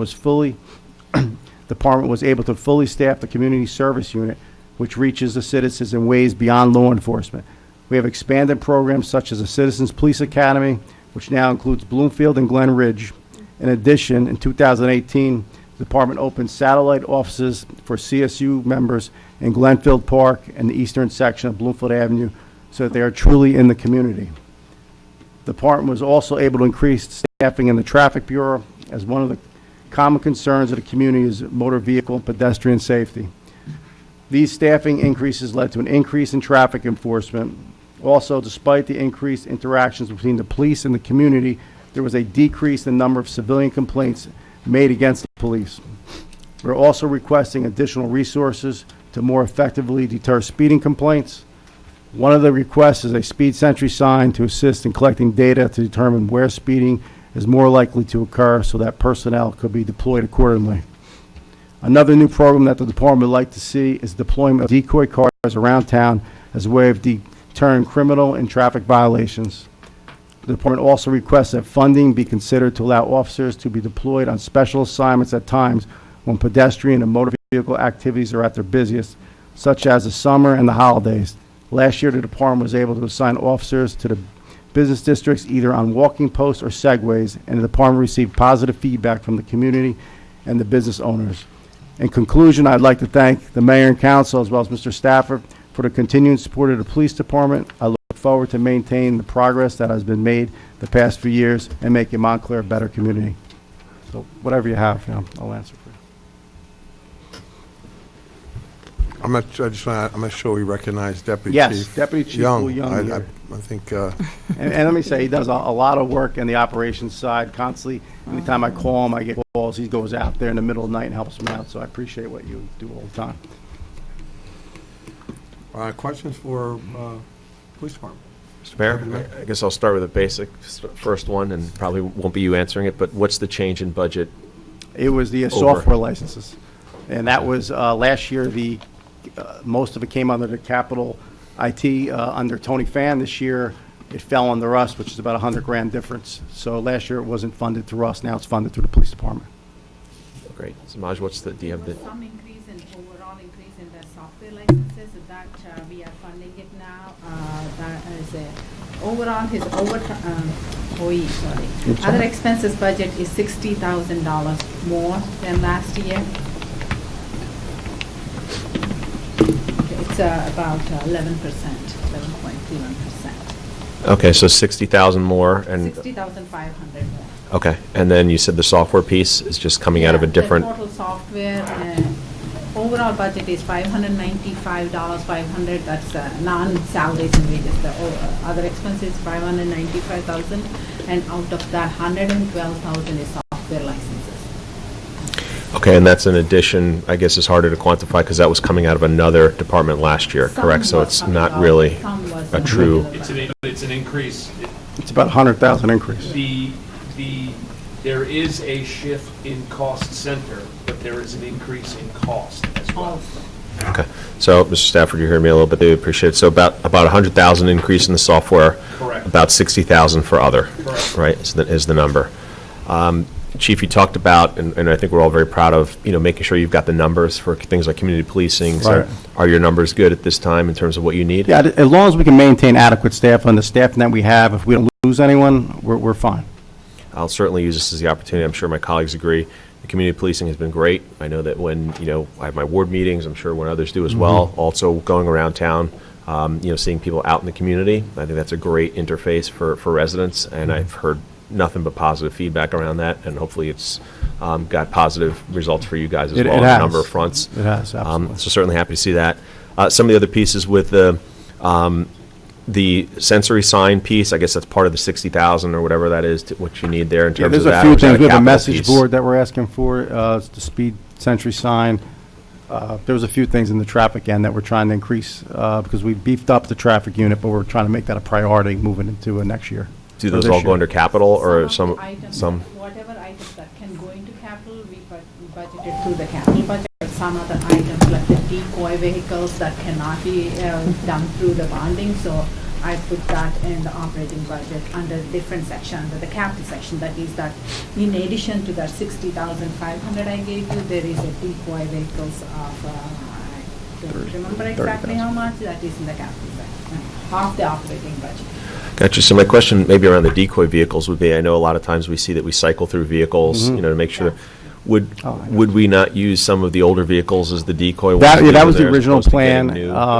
We originally planned that. However, speaking with Ms. Rao, we came up with another idea where we're going to go through auctions and get auctioned vehicles that are at least in running condition, that we'd have to make them look like obviously Montclair police cars and then put them out on the street. But The fact is, we don't have any vehicles right now. Right. We have a trickle down, and the trickle down vehicle that would come out is beige. Yeah, To have it painted to look like a police car to service a decoy vehicle, it's not going to really work. So we're going to look to maybe visit other police departments' auctions or really get ahead of their auctions to try and get their cars and fit them to look like our cars so that they can service decoy vehicles. In other years in the future, we'd have trickle down theoretically. And I say theoretically because sometimes when a car is going to be auctioned, it can't be driven if it's shot completely. And so there may not be in certain instances. the trickle-down ability. Sure. And I guess as time goes by, if we continue this program, and which was you see we got ahead of it a little with fire, which is great. If we get ahead on the car purchases, hopefully those trickle down, cars are not at a point where they're not functional, right? And Correct. they can potentially be used. So if we catch up on that piece, that would be obviously be good. You noted assign additional officers to Traffic Bureau. Is that just a reassignment, or is that more? No, positions we had a that you permanent need? assignment. Now we have 4 officers there. When we took over in 2016, we had no one in there. We have 4 now dedicated to traffic enforcement. And the summonses last year have increased substantially. And we want to make that a priority moving forward with continued decoy operations and other things that Lieutenant Ignezo does in there. Because she does a lot of work for us and for the township, so we're trying to make her job a little bit easier because she's one person and she does quite a bit of work. So I think by getting some of these things will help her out and it'll help us out. And when we look at some of these areas where we have crash data and everything else. Well, we certainly thank her. I know personally I do, and I'm sure my colleagues, in that she is a lot of times the interface with the community when they come in with a concern. It goes, Sure. a lot of times it's traffic related. So Right. I think a lot of us work with her all the time. So thank you for that. All right. Well, thank you, and appreciate the work you're doing. And once again, a plug for the community policing. I think that has been excellent, and I think it's been really important for residents, and I think it's also important for our future where we go. So thank you for that, Sure, that thank program you. as well. Councilor Marshall? I'd just like to echo Deputy Mayor in that I can't say enough about the outstanding things that you do on a daily basis above and beyond. Not only the community policing, but all of you all in terms of the meetings that we host, in terms of anytime we need to reach out, you're there. And so I thank you for that. Can you tell me, at one point in time, I think there was an additional person, or either someone was trained in substance abuse type of thing, or somebody that was doing some work with drugs or something? Someone trained in something. I mean, we have narcotics officers. We have. But was there an addition recently to that department? Sergeant Cunningham, he's been doing a lot of work in the area of opioid abuse. Yes. He's done a lot of self-study on it, and he's been going out speaking in the schools and other venues. We take a proactive approach. We are on the opioid awareness where Yes. Sergeant Cunningham goes out, speaks to people, and tries to make a difference on that end. Well, I think it's but we're- important, and those are some of the things that, not everybody can readily see in town, and it's really important because I celebrate you all and your proactive, proactive agendas in the community. And that, when I heard about it, I thought it was very important at a time when, all of us, locally and nationally, are giving more attention to the opioid epidemic, that you would, have someone to do that and just readily be available to go and do that to help our community. Yeah, So well- I'd like to thank you on that. Thank you. Working hand in hand with Right. that, we also have Officer Arnaldi, That's who was awesome. trained as a She's- drug recognition expert, so she knows live. I'm sorry, what's his name? Officer Alyssa Arnaldi. Okay, She's and was that a drug- recent Yeah, something? she's Okay, trained that's in who a I was DRE. thinking about. She can go out, DRE, yes, okay, she can go yeah. out and she's trained if someone's under the influence of products. She'd be able to Yes, tell and yes. let us know, and she could be loaned out to other departments if they need her services. But it's intensive training she went through, and she does a great job for us as well. We have a lot of officers with a lot of different areas that they're expertise in, and we have a lot of officers that really, when I say partner with the community, really try and go out and work with the community, not just working here, but being part of the community. And I think we do a good job in that, and making sure that we're here, not just answering the call, but staying there until we know the person is okay and we get them the resources they need. I think we're good on follow-through when it comes to that. And, I'm sorry, I thought you. No. One other question, you were talking about the CSU and the unit that's located in Glenfield Park and the other one that's located on the eastern border of Bloomfield Avenue. I'm just wondering, are you anticipating, finding some other locations, say in Edgemont Park or up, Bellevue Avenue or anywhere in Montclair other than the heavy concentration on the eastern border of Absolutely. Bloomfield? Speaking to Lieutenant Williams, now he oversees those two programs. He's been looking at some areas, I believe, with Councilor Hurlock. He'd love to go uptown.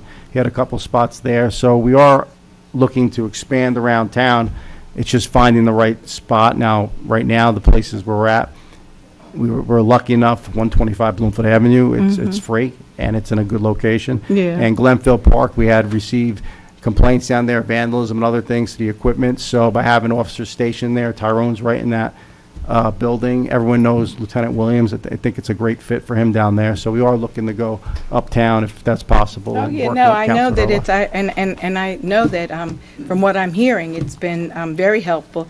It's just that I think that something that is working so well should be spread throughout the township. And I've heard some people feel as though in certain areas of the township, they're not getting equal attention and maybe being neglected. And then when you hear about kids, jumping each other in the alley up off of Valley Road and different things like that, you say, hey, well, maybe we better get a little substation up there to spread, some of this around and make sure that we have the outstanding services that you're providing, there all over the township. No, I agree, but it just to make it clear for the public, we don't consider it a substation because it's not 24-hour manned, but it is a satellite office for us, and we work out of it, so they're in the community. That's where they respond to. When they have these segues, they're down there, they leave from those areas, so they're always in that area. But you're absolutely right. We are looking to expand in other parts of town and be wherever we're needed. Absolutely, yes. Thank you. Just one question, Chief. Sure. Considering the current legislation that's on the table down in Trenton regarding the legalization of marijuana, have you given thought to that you may indeed need more than one substance recognition officer going down the road? That is a consideration. If that turns into legalized marijuana, we're going to have to rethink how we're going to operate. Yeah. Yes, But 100%. traffic infractions are going to have to be handled Yeah, differently. that's and you're gonna that'll have be to- a concern. you're I'm gonna sure have not to just for call me. this officer out to do the recognition as opposed to Yes. how you work with alcohol. Yeah, right now we have just one person. Right. So that's that'll be an issue. Yes. Mhm. Mr. Mayor, thank you. I appreciate that. Thank you all for your service. You do an amazing job. Thank you. Quick question. I know, Chief, you had mentioned with new accreditation that there were certain things you wanted to do to maintain that may impact the budget.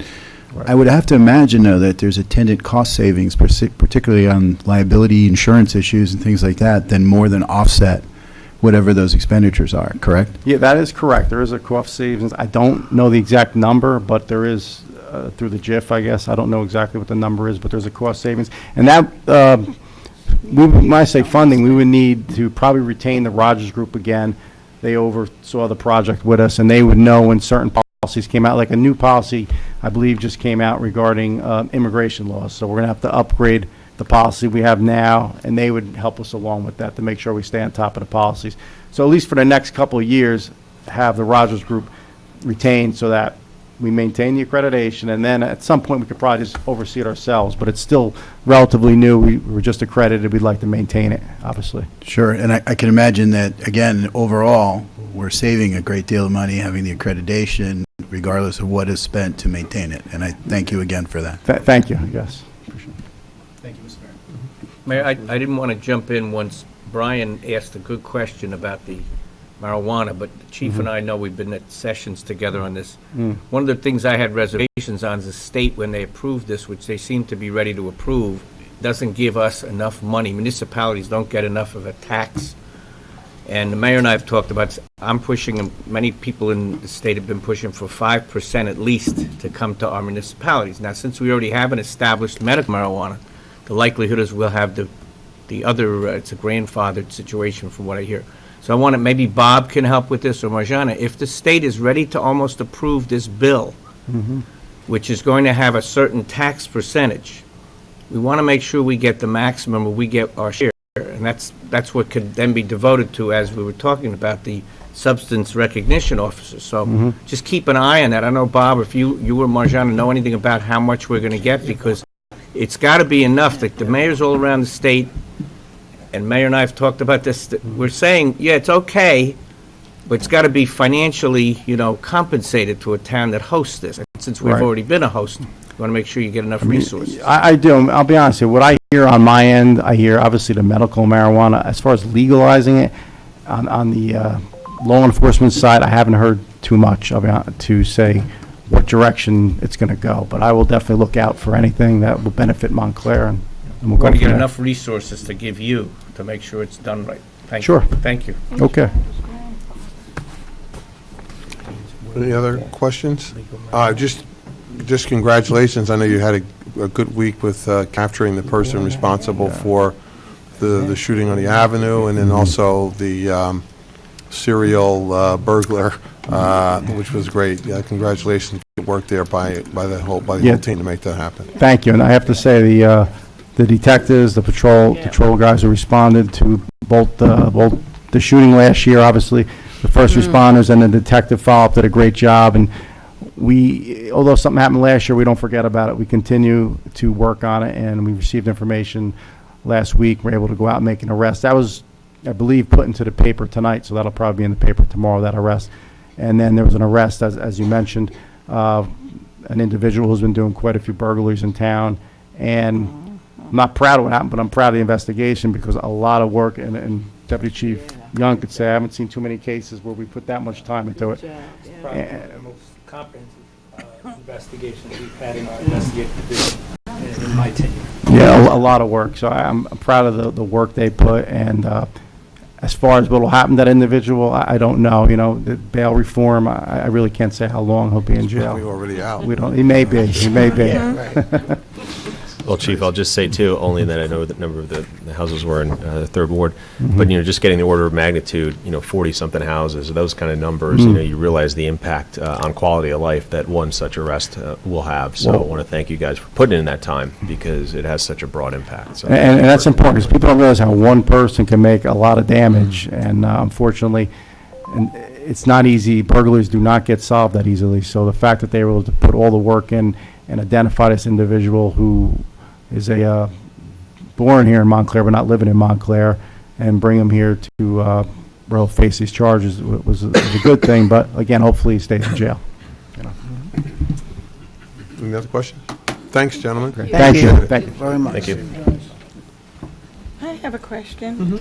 Mr. Stafford, so for a while now, I've been asking if we could have department budget presentations, and I guess I should have been a little bit more specific because it certainly is much more helpful for me when I have something in writing and I can look at the numbers and see what's going up where and do that. And if Ms. Rao has something that she's looking on, I'm just not quite sure why we have nothing. And a lot of people, I know Deputy Mayor over here is just able to just, do all of that without having. I think some of us are visual learners, and I tend to do much, much better if I have something here and I can see this year it was this much, next year they're asking for this much, and the numbers of employees, the number next year. So it's just, while I appreciate that we're going through this, for me, it's not the most effective way, but, so maybe just for the future, if we do this, is there a way that we can get something in writing so Well, that... traditionally, we provide that, but we provide that when we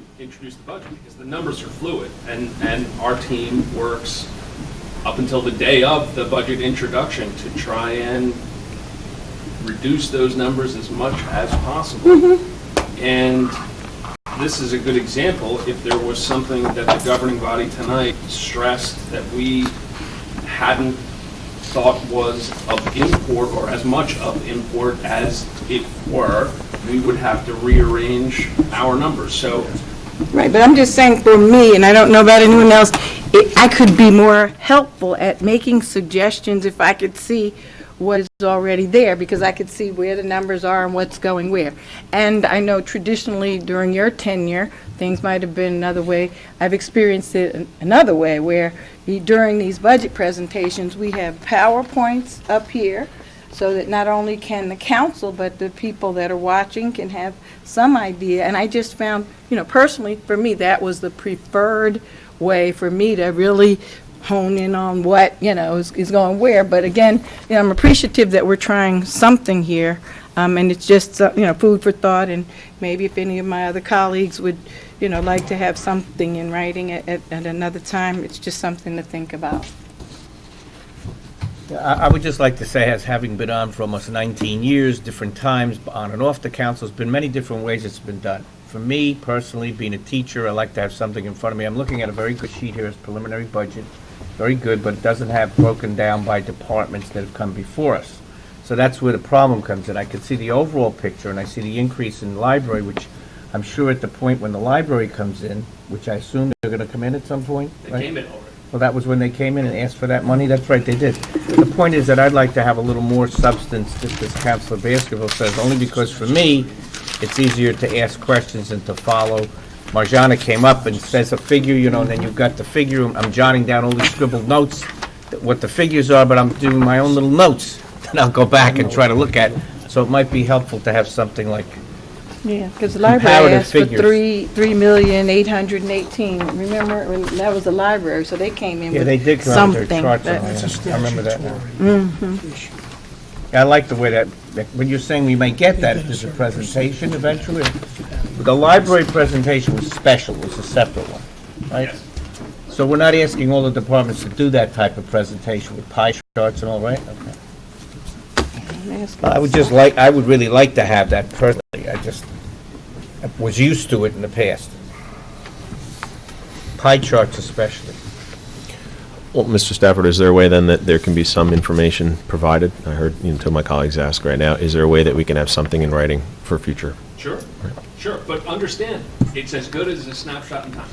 Right, yeah. Still. Understood, thank you. Mayor, next would be our Department of Utilities. Our sewer utility continues with its work in maintaining, refurbishing, and necessary replacing the 104 miles of sewer infrastructure. This includes rehabilitating capital infrastructure like manholes, equipment such as manhole covers and other vehicles and equipment, as well as replacing our water infrastructure to ensure the safety and reliability of the system as a whole. And this, of course, includes compliance with the Water Quality Accountability Act, as was discussed before this board recently. For more specifics, I would ask Mr. Abzarni to address you now. Good evening. The water utility. I'll just start off with a brief overview of what it is and what it has. So last year, we pumped approximately 1.7 billion gallons with a B. We have over 1,000 fire hydrants. We have over 10,641 water meters. We have over 100 miles of water main ranging from 6 to 24 inch. We have 4 million gallons of water storage available. We have 2 pumping stations which have pumps up to 16 million gallons a day for auxiliary. Standard would be a 9 million gallon a day, lowering down to 3 million gallon a day for our smaller pumps for the winter. We are in the process of doing what they call GIS mapping for all of our water valves, all of our hydrants, and we're also adding the water mains from SNAP, from basically taking the points on the valves and putting a snap line in between the two. So the new map will actually be able to have a satellite and be able to find every valve, no matter if it's paved over. You'll be able to find it within 2 feet.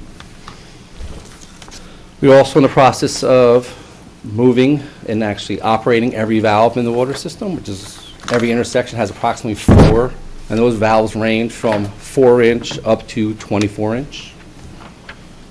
And we obviously met all of the lead and copper rules, so we passed our first section of sampling. We full compliance in calendar year 2018 for our sampling as far as VOCs, HA5s, THMs, nitrates, nitrites, and some other bacteriological. Excuse me? Explain that. Oh, I'm sorry. So VOCs are volatile organic compounds. That's from our wells. Nitrates is basically a fertilizer that comes from the wells if people are fertilizing a lot. We measure that. We measure sodium. We measure radium, radionuclides. PFOAs is that new contaminant that just came out. That's why we put up the carbon vessels. Yes. We are also testing soon for dioxide 123. That's a new contaminant that we'll be sampling for this year. We are doing UCMR sampling, unregulated contaminant monitoring rule. They came out with another 40, 50 contaminants that I will be sampling for calendar year 2019. We also have to meet all the new sampling for the Water Quality Accountability Act, which includes sampling every 2 weeks for a corrosion control, for pH, and for hardness. So every 2 weeks we're out there sampling all the parameters because the lead and copper rule makes a sample for that, and if we miss it, then we go back to standard monitoring once we pass. So one failure can cause us to go back and start sampling 60 homes every quarter again. So we have already sampled the first round of 60 homes, which we passed, and we will be doing starting our second set of 60 homes. Then I can apply for a reduction. As far as the budget goes, calendar year 2018 was a wet year, so consumption went down, so our revenues went down. But also, the electric goes down a little bit, but the problem is the purchase order stays the same. You have to pay for it whether we take it or not. So revenues are down a little bit, but we don't believe that this wetness, as far as rain, will continue for another calendar year. I'm not saying that it won't, but it's been 2 years in a row that we've had extremely wet conditions. It rained almost every 3 days. It was one of the wettest years in New Jersey history in 2018. Wow. So obviously, watering was very reduced, and since we do basic revenue based upon consumption, that the revenues go down. So, and now with the new Water Accountability Act, we have to actually do more work. So once again, testing all those valves, going out, having them tested or retest them, having all the new, every hydrant now has to have a tag on it that says it's Montclair's. So all of those were installed. And then this calendar year, we also did the Church Street area, all the new water main there. And we also, for sewer, I'll get to that later for sewer. So calendar year 2019, what we're looking to do, as far as capital, we'll install another mile of water main, 8 and 12 inch. We're going to be looking to purchase one new backhoe. The backhoe we have is very old. We are looking to install 2 new carbon vessels at Lorraine Well, which I'm not sure we'll get to this calendar year because of all the permitting necessary to do that. We're going to buy 2 new pickups. We're looking to refurbish some of the pumps and motors at the pumping stations. Those new pumping stations were basically built in 2008 and 2010. So a lot of the motors have quite a few hours on them. Some of them have up to 30,000 hours. So they will need to be refurbished. Some of the drives, the variable frequency drives, also have the 30,000 hours. Mean time between failure on certain drives are between 30 and 40,000 hours. So they will need to be changed out. A 500 horsepower drive is approximately $89,000 not installed. We also have to change out some larger distribution valves, 20-inch valves. We have to do a minimum of 4 this year. 20-inch valve costs approximately $10,000 to $12,000 just the material not installed. So that's a rather large shutdown to shut down the 20-inch water main, de-water, cut it in, and then install. And that should be about it. That number right there is about $2.6 million and all of that. Also involved in that is a large water meter replacement program. So the large meters are a huge amount of water, so they need to be changed out because they're moving such volumes. I mean, a 10-inch water meter at Montclair State is probably moving between 6 to 8 million gallons a month. So you want to keep that proper and calibrated, because if it was only 80%, you're losing quite a bit of water, and also that also affects the sewer bill. So we don't want to change the sewer bill. We want to have the sewer going to the right people. So if they're missing their water, then we're moving the bill around to everyone else. So we want to make sure those apartment buildings and large accounts are being properly charged. Any other questions about water? This whole thing, this Water Accountability Act, again, this is something the state passed, right? Yes. It's not a federal, state thing. State. It's a mandate. It mandates a lot of things to do, right? Yes. It doesn't give you any money to do it, though. No. Typical situation. Okay. I mean, I know what you're trying to, and you said to me that we have to pay, even though our revenue's down, we have to pay the same amount for the water. We have a commitment to use water or to pay for water, even if we don't use it or don't get it. You're paying for the allocation, yes. Yeah. Whether you take it or not, you're paying for it. That's just to clarify the absurdity of it. Thank you so much. Mr. Mayor?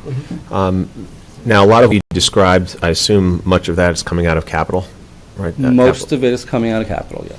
What kinds of things are not coming out of capital on that? Sampling. The samples will be very expensive. The PFOA samples are $400 a piece.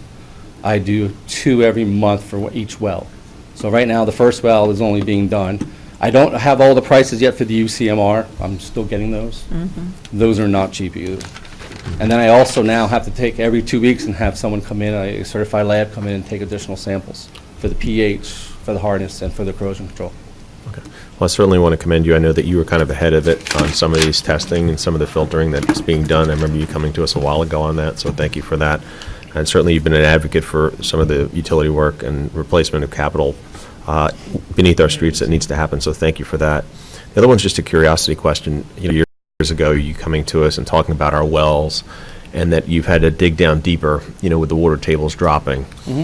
I'm sure there's a delay in it, but as you've seen a couple rainy years in a row, has there been any measure of where those are at, and is there any replenishment or increase in terms of the tables? So during a drought, they would go down to 50, 60 feet pumping level. Right now, they're probably at 26 to 20. But that will go down quickly. I mean, as you know, once people start, if a drought occurs, people love the water in Montclair. They want a green lawn. So, I mean, we will have them back up and running. But the water table is actually in very good shape. The reservoir is overflowing right now. Everything's in good shape. Okay, great. Thank you. Any other questions on Great. water or Sewer? sewer? Sewer. Yes. Sewer is doing very well. Well, we have the increase this will be the last increase in sewer. And as you know, I mentioned before, we actually completed Bloomfield Avenue. The whole lining is done on Bloomfield Avenue now. Quite the feat, considering what we had to deal with on Bloomfield Avenue. That was done really well, Gary. We also noticed quite a bit of backups stopping now. So we still have some roots in certain areas, but we hit the real major parts right now, and we have some others to go. I'm not saying I'm done, but the backups, a sewer backup is a very unpleasant thing to deal with. I don't know if anyone's had one. When you knock at a resident's house and they have 4 feet of sewage in their basement, it's not the kind of situation, hi, how are you? It doesn't quite work that way. So, then people, once that does happen, people want to know when you're going to fix it. How did this happen? When will you fix it? And promise me it'll never happen again. Yeah. And that's hard to do unless we're actually doing a very vigorous capital program. And I think you also know that CGBG money will be used this year on Maple. And we'll actually have to add some money to that to continue down that road, because that line is a major line. That's one of the main conduits out of Montclair. So that grabs a large section of Montclair. Orange Road area is still a little bit of issue due to the volume coming from the top section, because like gravity, everything flows downhill. So every drop we fix on top of that lowers the volume going into Orange Road. So Warren still has some issues that we hope to resolve this year. And then we also had an issue on Watchung Avenue on the main line. Somebody had about 300 gallons a minute of sewage going in their basement. We fixed it, but I want to go back and permanently fix it. So that's another piece, a point repair that I need to get done this year. I mean, it's resolved right now, but the roots will grow back. So I want to get in there also. So on sewer, we're looking to do slip lining again, approximately $650,000, and then also add to that the CGB money. And then we're looking for another $150,000-ish. I'm still working with Glen Ridge to sell us. They want to buy our truck, and then we buy a new one. So the plan is hopefully that they will purchase our truck, and then we'll add that money along with the $150,000. We'll buy a new Jetter truck. Our people flush the whole town every 2 years. So we hit every line every 2 years. Get done every quarter, depending upon when the last backup was, when the last areas were lined, grease issues. We have a lot of grease issue in restaurant areas that we work with the Board of Health. Grease traps, restaurants. You find large chunks of grease, especially in winter because it congeals more because the water temperature is different. So during the summer, not as bad because the water's warmer. It never really gets hard. I mean, it looks like bricks of basically soap down there, big, huge blocks of soap. So we have to run the jetter through there or actually chemically treat it. But we prefer to line it. It doesn't, the grease doesn't stick to the lining as well as it does to the regular pipe. And when we also line it, we get rid of all the joints, so it becomes a monolithic. So that actually flows better. We actually flow more gallons per minute through the system that way, and it also stops backups, especially during hurricanes, large rain events. It gets really hairy during a hurricane when you have a foot of water. So the lining has got rid of the roots, made the flow go through better, and then also the joints and also all the point repairs. We did change orders this year for digging up, 12-inch lines, 16-inch lines, from the roots to damage to PSE&G cutting their gas main through my sewer line. Right.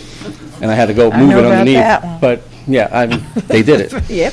And also, we have some collapsing ones, like the North 60 is touching one of our sewer lines, so the sewer line is not complete. I'll probably have to lower that a little bit later, too. So, you'd be amazed what we run into. And now, is everything okay with sewer? I think so. Now, everyone's favorite. But Yeah, we have a question. Yes. Susan, present. No. For amazing work. So the carbon wells, if they are not installed on all of, carbon filters, if they're not installed on all of the wells, does that mean some residents have more exposure to? We're not running any well until it has the carbon treatment on it. So only one well is running right now. Yeah. Yeah, we've been avoiding it. Way to go. All right, third one is parking, everyone's favorite. So parking, parking's been a huge endeavor. We have a huge team here working on it, so no one is doing this by themselves.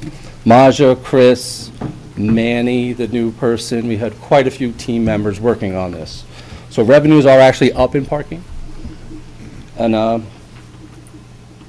think you'll see an improvement. It's really coming out better. The new gates being installed as we speak. The new signage will be going up next week, as long as the weather allows us to. I think it's supposed to snow tonight or tomorrow. So we'll see how that goes, but parking has gotten better. I mean, even though we're dealing with construction everywhere, we're dealing with, just people unhappy because we don't have enough permitted spots. I mean, what a great problem to have is a need for parking. You can't say that my lots are empty, that we're not selling enough permits. We have wait lists in certain areas, up to 3 times the amount of spots we have. A Street is the example. We can actually we can build 2 more next to it and fill them all up tomorrow. That's how big the wait list is right now. Yeah. But parking also has its issues. So I have 3 engineering reports to talk about for capital work. So each individual deck has either starting structural, electrical, or drainage issues that we will be having to deal with in the future. We took care of the priority stuff on our first bid that we went out for repairs, but there's 3 of them, and they're averaging over $500,000 each for drainage, painting, caulking, signage, upgrades as far as parking spots if you wanted to go electronic. So I can also send this out if anyone's interested. There's a lot of stuff that needs to get done on those decks.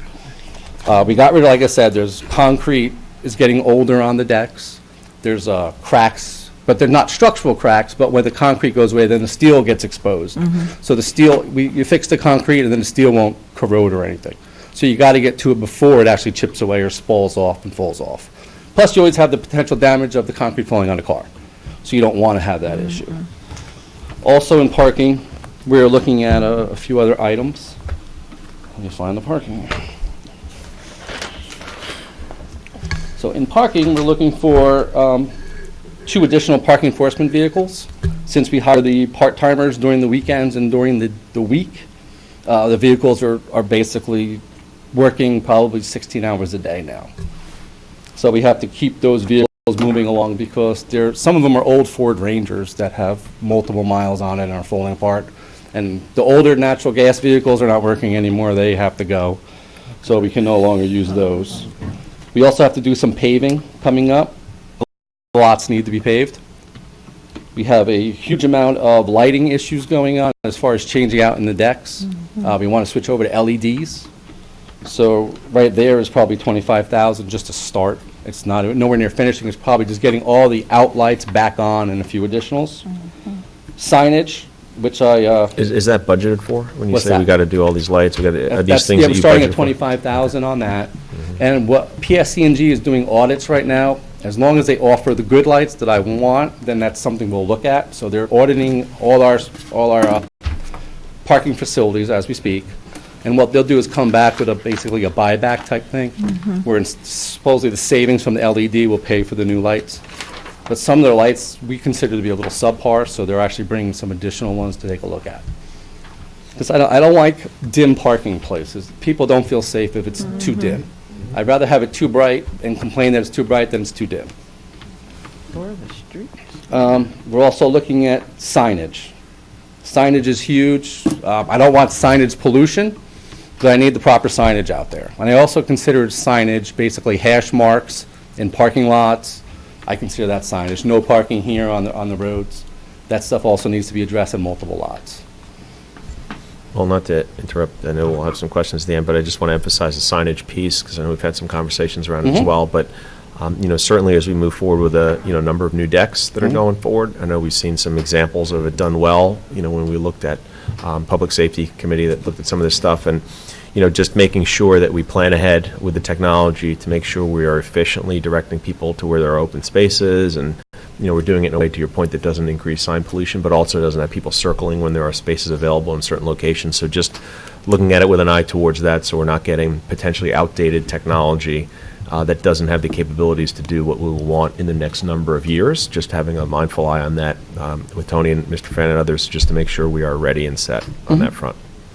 Well, that's why there's over $50,000 to start on that. I mean, we don't see the Seymour Street decks or the other larger decks coming online till the end of this year. We also have to have an agreement with them to give us that data, and then we have to also decide on, if you look at the sign, are we directing people to a more expensive deck, to not my deck, but to your deck? I have to also figure that out in some kind of order, how you'd want to do that.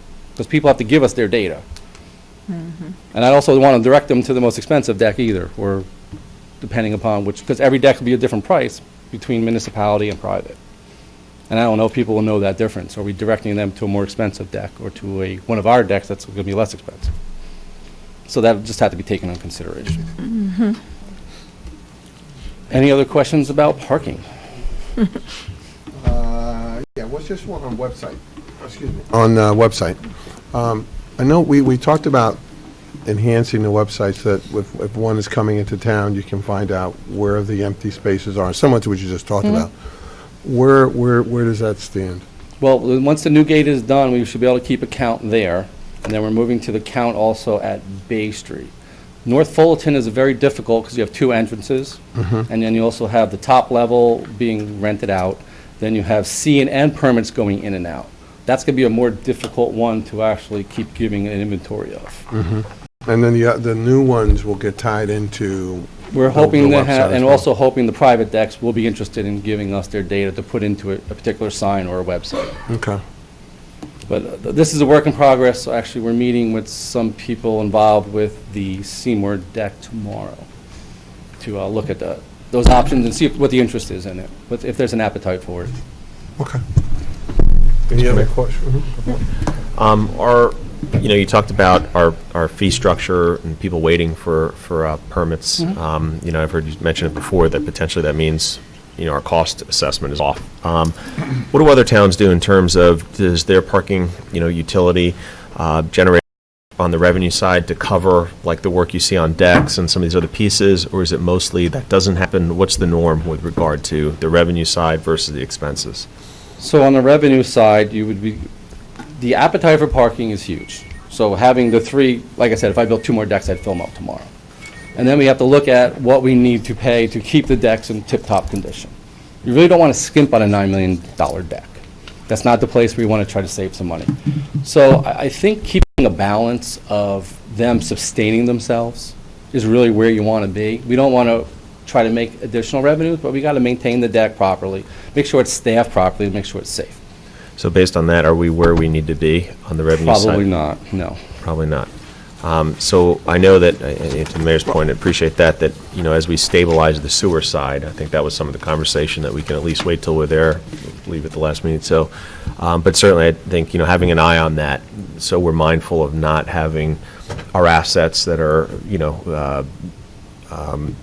building in need, if you will, in terms of the cost that needs to be placed in there, dollars that need to be placed in there. So that's something to keep an eye on as to the time frame for that. But, certainly I know that we've said before, You, as somebody managing this, should be coming in with whatever your ask is and hearing us say no, or we can't do that, but just making sure that you're receiving the resources needed to kind of get the work done on these. I have no problem being told no, as you know.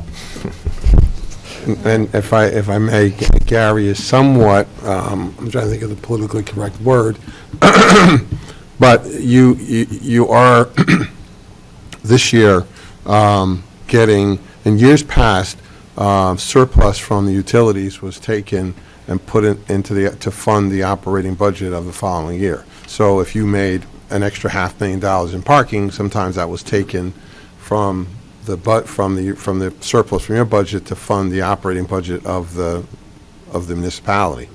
So this year is the first time when none of that money, none of your surplus is being taken. All of your surplus is being being allowed to stay in the utility. So in that sense, there is a lot of dollars that you didn't have here, in the past, that you're now able to do some of the capital work that you're talking about, because again, we're not robbing from you to put into our municipal budget. So that's a big change, and that's actually, I'm going to say, Maja and Bob, correct me, it's probably a couple $1 million of money that's now being allowed to stay under your bailiwick. So No, absolutely. So, I mean, we should be able to get, like I said, we got the priority stuff done, but we really want to get down to the lower end stuff to make decks what they are. I understand. I've two questions, Gary. I know that the Midtown deck is the construction of the Midtown deck is dependent on the finality of the Seymour Street deck. Do you have any timeline? Have you No, I don't. spoken to anybody over there as I don't to when want that to. might I be don't. done? I mean, we've had some issues, and I just want to make. I'd rather get a nice firm date than give you a dream date. Okay. So I'm not going to say that out loud right Okay, now. that's fair. I mean, the weather has been wet. It slows people down. It's been cold. Mhm. I don't know. I've talked to them. I think they're a little bit behind, but I don't want to say. Okay, that's, But yes, it is absolutely dependent on completing that, then moving on. and then to it. moving on to the Midtown deck. Also, on the wait list that you have for permits, do Montclair residents get priority? Or is it No, first come, right first now- serve? Right now, no.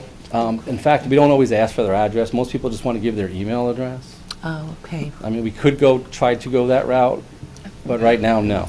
But also too, just in some cases, because of the fight for Bay Street, because that's NJT funded, you can't give priority to Montclair. Right, so on certain a lot of the properties Okay. that basically, transit sees that every New Jersey resident as a resident too, Right. since they are a state entity.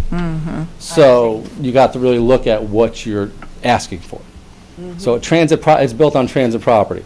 So they prefer to say that everyone's a resident because they're a state entity. Makes sense. Sure. And you can't blame them for that opinion. Oh, yeah, yeah, yeah. But if there is somebody who you could give preference to in some lots, I mean, I would think we want you to do something to help Montclair residents first, if you could. I don't know. Is there any lots you could do that, any places you could do that? I guess we could. Would like to see that done, because we get this complaint from people all the time. Yeah, we do. They want us to help them, and we can't help them. Well, the only issue with that is, would you want to now change the existing waiting lists? The existing list? The Waiting waiting list. Waiting list, list? yeah. So if you've been on a waiting list for 4 years, and Yeah. I say, sorry, you're not a Montclair resident, you're off. I mean, I'm willing to do it if that's what you really want to do. No, that doesn't work well. We'll sleep on that. Okay, We'll sleep get on back that. to you. That's an EDC question, another one. Give it to the committee. Any more questions? Woo! Gary, there was a lady that sent us a letter. I guess she said that they had to throw out the whole list, and, I don't know, she was complaining. But the list was long, then we had the new list. Yeah. You deal with these permits too, don't you? I mean, the hang tag thing? Because there Yes. was a letter recently, somebody Yes. complaining about their son, whatever it was, it said they can't see. But you don't enforce it, it's the police. Police enforce at night. We Right. enforce during the day. Oh, you do during the day? Yes. Gary, I'd just like to take this opportunity to thank you very, very much. I think you are amazing at what you do, whether it's the parking, the sewers, or water because you handle some extremely difficult services, and people, when they, come to you or need your services, most of the time, they're not coming full of joy and excitement. And I've learned so much personally from you about the sewer structures and different things like that, but I've witnessed the amazing ability that you have, your demeanor, to troubleshoot and to get the job done. So thank you so very much. Thank you. Glad someone appreciates it. It's hard to be an advocate for sewers. Yeah. I mean, it doesn't sell real well. You are good, and I've witnessed it. You're very But good. it's difficult to say, I want more money for sewers. Yeah. Until most people come to me, and the first thing they say is, how did you let this happen? Right. That's the first thing I hear Yep. all the time. So- Karen, just one last question on the vehicles, because when I was mayor, we bought those vehicles. It was a big thing, fanfare. We used the natural gas vehicles, and they've been the ones that the parking folks must, and you say, I think I got it correctly, that we got to get rid of them now because they're too old. There's a station where we have the natural gas that we pump and all. It was a big fanfare in 2002. I hate to see us not do that, such an environmentally, advanced, it seemed to be advanced at that time. I think maybe electric vehicles are more advanced. But is there a way we can replace some of these with hybrid or electric vehicles so that we do something good for the environment at the same time that we get rid of the old ones? Definitely take a look at that. Please. It's not a But they are definitely all, they've outlived their usefulness. Oh, absolutely. We can't get parts for them no more. Okay, all right, thanks. Okay? Thanks. Thank you. Yes, there's a question. I want to commend you for what you're doing in the township, but with regard to the sewers, you talked about grease being trapped in the sewers from commercial properties. Is there some way to levy a fine against these entities because aren't they supposed to have? It's hard to isolate who it is. Yes, they do, but at times if they don't clean them, it's hard to find out where exactly it came Right. from. It could be a mile away that it finally Yeah. congeals and then Yep. actually backs up. No, we try, please, we really try. Yeah. Thank you. Thanks. Thank you. No easy job. Wow. Lastly, Mayor, our health department works to prevent epidemics and the spread of disease via communicable disease surveillance and reporting, vaccination clinics, and school vaccination audits. It protects our community from environmental hazards and foodborne outbreaks via inspections and investigations. It encourages healthy behavior in our community and workplaces through offered screenings programs and health education. It operates a vibrant division of senior services, offering participatory and educational programming and services.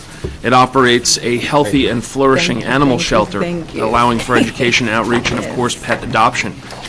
Pardon me, and it is actively involved in shared services in an effort to offset costs of programs and services. So, Sue, please. Good evening. I don't have to say anything. Good evening. Way to go. Moving on, Mayor. Thanks, Sue. Thank you. Have a nice evening. You too. Keith, be well. I don't know if everybody knows Keith Costello. He was our Yes. senior registered environmental health specialist. So if you've got questions along the way about our environmental division, Keith can answer those. Last year when I was before you, I kind of touched on each of the divisions of our department. As you know, there are 8. I included our 2018 Department of Health and Human Services annual report in your packet.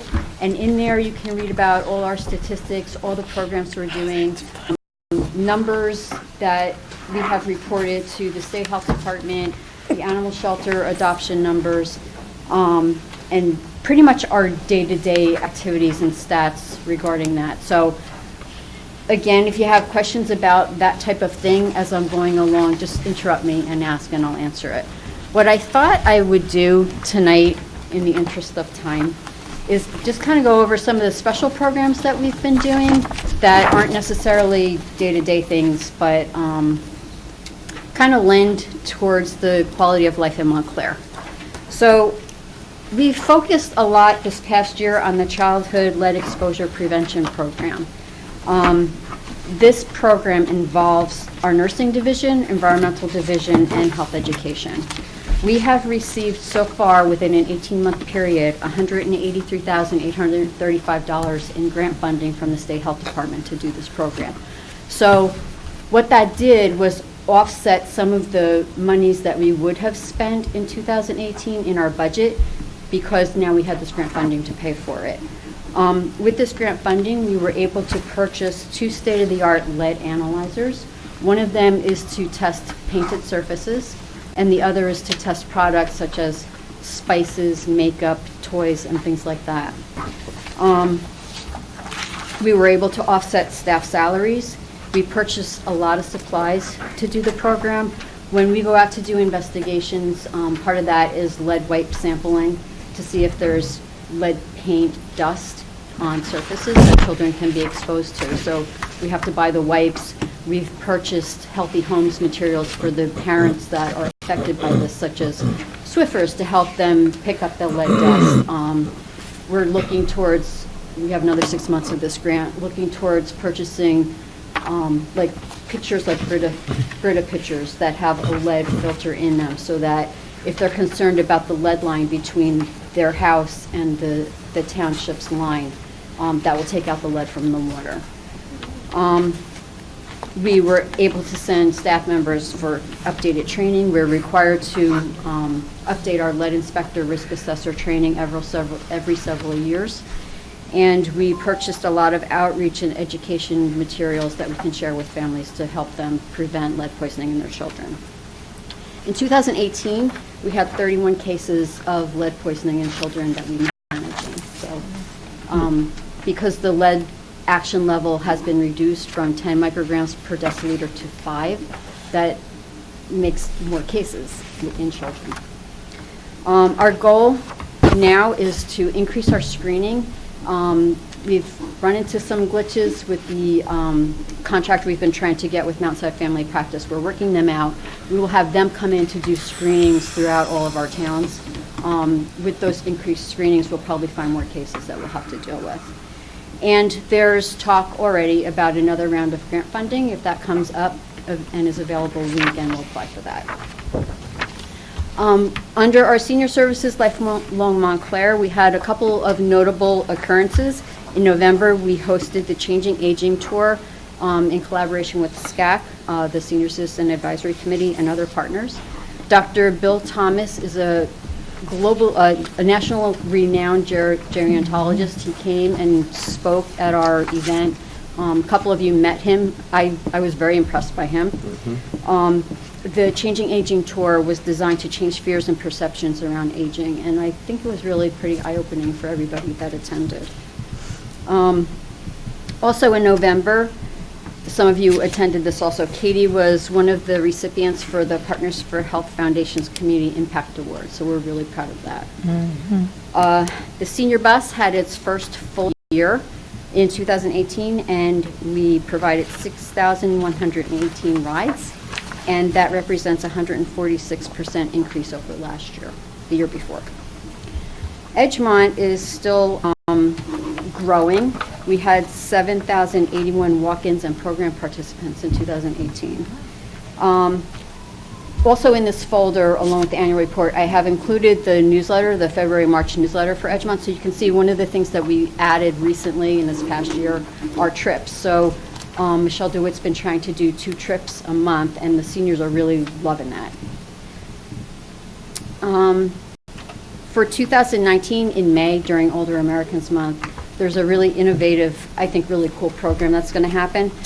During one of the mill classes, the older adults were asked to do self-portraits and quotes of what they believe aging is about. And these are going to be printed on banners and put up in the month of May around, I believe, Bloomfield Avenue and Park Street. So, Nice. Look for them when they're out.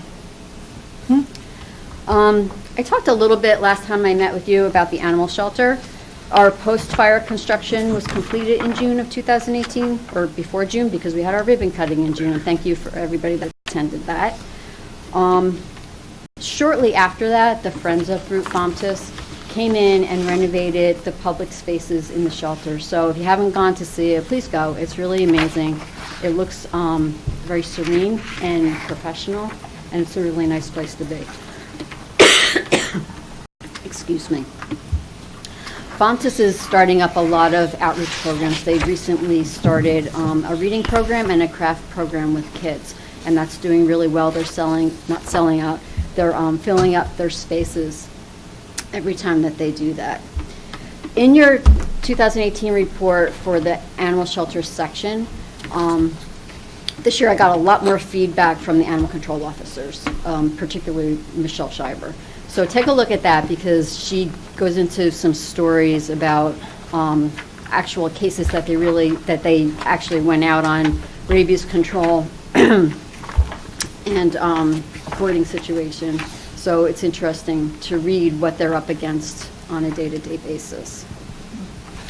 Michelle also started a new program called Ask an Animal Control Officer, kind of like Coffee with a Cop, where groups can come in and ask animal control officers about animal welfare and animal husbandry. And she's already done a really big one with Boy Scouts, and it was popular, and she would like to do a lot more of that. Should have brought water. In 2018, I just wanted to mention that we adopted out 406 animals, reunited 58 strays with their owners, and sent 165 additional animals to partner rescue. Everybody has a cup going. That's what I like. Look at that. What's up, man? You didn't get a cup going. Oh, thanks. That's why we love our council folks. Sorry about that. One of the grant programs that I don't know if many of you are aware of is Let's Grow Montclair grant program. This is through New Jersey Healthy Communities Network and funded by Partners for Health Foundation. It was a 2-year grant, so we are in our second year, $10,000 for each year, so $20,000 altogether. And we're partnering with the Montclair Community Farm Coalition and HomeCore to implement this program. So I know some of you had asked if we could start providing more community garden beds. So what this grant has allowed us to do is offer community garden beds for residents. For 2018, we've also been able to offer elevated beds for people who can't bend anymore. So they're, waist level, they can garden higher, it's easier for them. So there's 12 regular beds and I believe 4 elevated beds right now. So people can sign up to use these beds throughout the season. They have the support of master gardeners and Montclair Community Farm staff to come. There's tools, they give them instruction, they help them plant, they give them guidance about what to plant. Also with this grant, there are monthly workshops, and that schedule is in your folder also.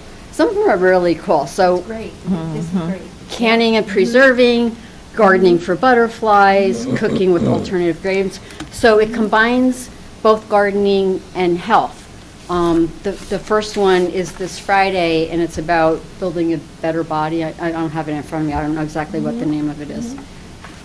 So if you get a chance to talk to your constituents about it, not a lot of people know about it. I've been trying to spread the word as best as I can. There's an area, a couple of places where they can sign up. The Montclair Community Farm has a new website that they can go right on there and sign up for these. The other thing with this grant that it's active living and healthy eating. There's 2 components. So the active living component includes installing 2 bike repair stations. So we'll do one at Crescent Deck and one at Bay Street Station. I think I mentioned this last year too. We've hit a lot of glitches as far as installing these bike repair stations. But I've met with Gary and Manny, and it's going to happen. So hopefully as soon as the weather changes, we'll get them installed. New Jersey Bike and Walk Coalition has stepped up and offered us 3 vertical bike racks. So we're going to put 2 of them at Crescent and 1 at Bay Street. So it'll be a whole area where people can store their bike, do a repair if they need to. If they come off the train or out of shopping and they have a flat tire, they can fix it. And it's going to hopefully increase alternative transportation to these areas, maybe cut down a little bit on congestion, maybe help with the parking. So it's exciting. When we get them in, I would like to do ribbon cutting. So if you can come, please come. And we will also have a workshop surrounding how to use these bike repair stations. One other thing I think this is the last thing I put in your packet. It's a really cool infographic that Montclair Community Farm did. They provide youth farm camps. They have the mobile farm stand. If you remember, we had that USDA grant a couple of years ago. They go out to senior housing. They grow their own organic produce on 2 sites, and they bring it to the seniors and sell it to them at low cost. They have tons of volunteer opportunities for all ages of people. And they're pretty much implementing this whole grant project with us, for us. So it's a pretty awesome collaboration, and you can see by that infographic exactly what they've done in the community. Yeah. The last project I'd like to talk to you a little bit about is the Mayor's Wellness Campaign. So the Mayor's Wellness Committee is a collaboration of local government, nonprofit groups, and local businesses. We were meeting once a month in our initial year where we did that big challenge, if you remember that. Everybody's really busy, so we've kind of morphed into a less intense relationship. I still have the collaborations between all these groups. They send me information about programs that they're having, and we try and share that information and just keep it rolling. The main place that I'm sharing this information is on the Montclair Mayor's Wellness Campaign Facebook page. So if you haven't signed up for that or you're not following it, that page is where I have most of the programs we're offering, the programs that our partners are offering. I put information from the CDC and New Jersey State Department of Health about happenings, new health information. I put motivational tips. I try and put something up there a couple of times a week. So the site is moving, and I just wish I had more people following it, because it's kind of sad. Oh, 25 people saw your post. So I'm on there.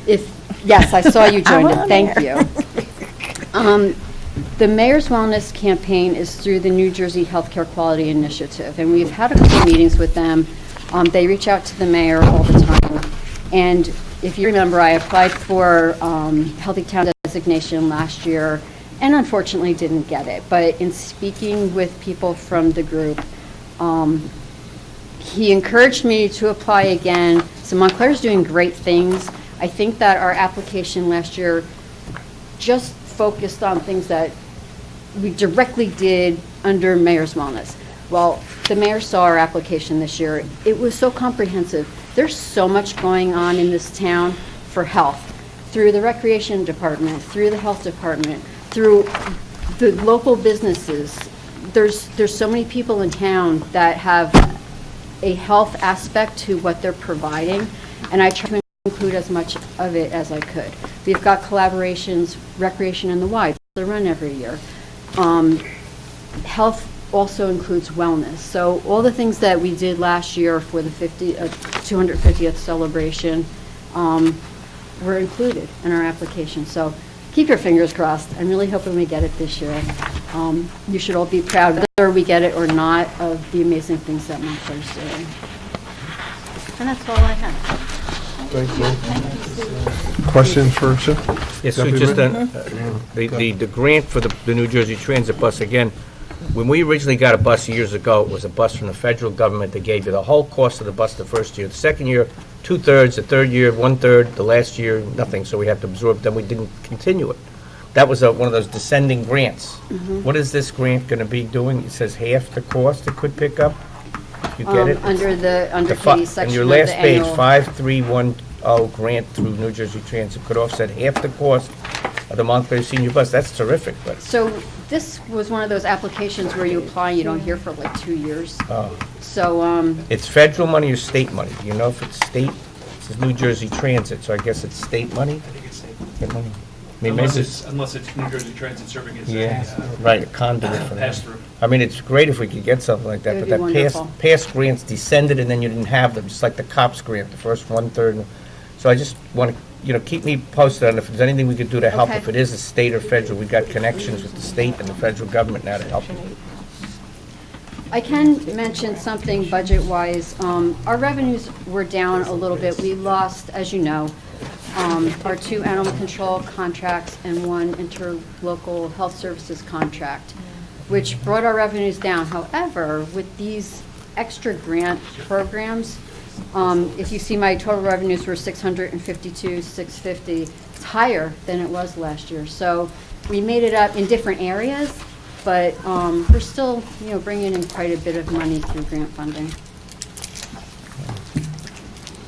And just, I'm sorry, Deputy Mayor. No, go ahead, Mayor. Just to comment on those, Sue, I think it's fair to say that for some of those things that we lost, we gave up. I mean, because we weren't making enough, we weren't covering our costs, so we're not going to, even though there's revenue coming in, we're losing money because we have more costs than we have revenue. So we just decided we're not going to do it.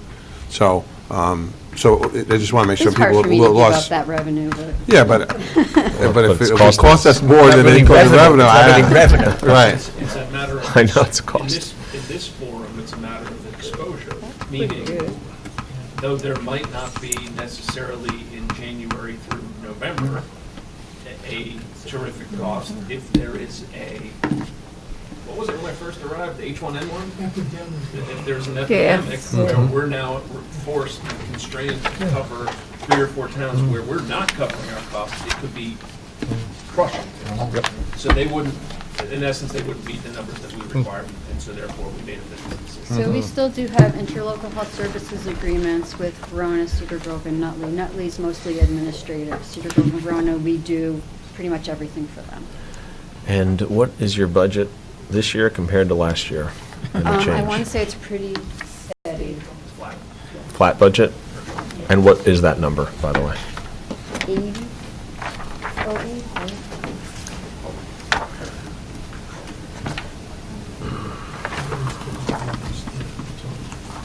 I have altogether health, nursing, and animal control together is 1.9 million. Including salaries and wages? Yeah, including salaries and wages. The increase is mostly, a little bit increase is mostly because of the contractual salary increase. Got it. Okay, thank you. Nobody wants to ask Keith anything? I dragged him here so he could support me. Yes, like questions or anything? No questions is fine. Did you drink all the water? Councilor Lasker? Yes. There is a question. On the, do you have a regularly scheduled well baby clinic here?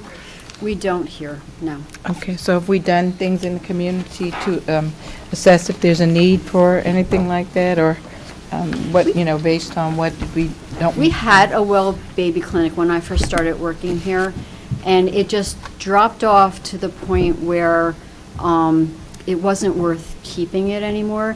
And now there's the New Jersey Kids Care Program, which covers the insurance for most children to go to a pediatrician. So I haven't had calls for people looking for a well baby clinic. I don't know if you have heard of anything. No, I was just wondering, I know in many municipalities I do know people that are in need, but we try really hard to get them transportation to go somewhere else, and I was just wondering, I guess as we do assessments of the community needs at some point in time, if we're going to do, it might come up. And the other thing is under the communicable disease on page 8, does that include STD? And do we have a STD clinic here? We've got several organizations in town that do STD screenings, so we don't have an STD clinic here. There are support organizations in the county also. We have an MOU with Planned Parenthood to do STDs. Planned Parenthood does our STDs, so if they're calling township, we refer them to there. And they do them free of charge, and they don't ask questions. That I can't answer for sure. Okay. And under the communicable diseases, can you tell us what say we have 159 cases in Montclair, what were the communicable diseases? There's a list of reportable diseases. So if a physician sees a patient who has... I'm really clear about that. I've been doing that for 37 years. I just want to know in Montclair, what were the communicable diseases that we saw? I can get that for you. Like how many, cases I don't have it in this report broken down, but I can get that for you. Okay, thank you. Sure. Anything else? Thank you. Great, Thank you very so much. Take care. Have a Great good job, night. Sue. Thanks for coming. Thank you. Thanks for the water. Thank you. Okay.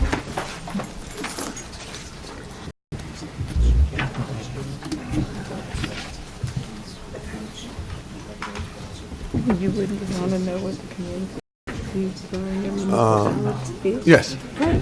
I mean, even if it was blue, Sure. say you saw a ridiculous dozen. So I mean, that should roll off your tongue like. Hi, Carmel Lockman. Good It's evening. great to to hear you this evening and the controls and how the budget's been going. It's really impressive. I do have a question, though. I'm just wondering, what is the interaction between members of the council or the town with the county? Because that's about 17% of our budget. How does that work? You guys obviously have a handle on the budget in town, but what's the accountability or what's the role that you guys play in the county budget? As a body, not a whole lot. We have our Carlos Palmeras is our freeholder representative for our district that we could communicate with and make priorities known. And also we have the luxury of having the freeholder president being a Montclair resident, Brendan Gill. So we have some entree, perhaps. Maybe others aren't as fortunate. Do they come ever before this body and talk about the how things are going in the county?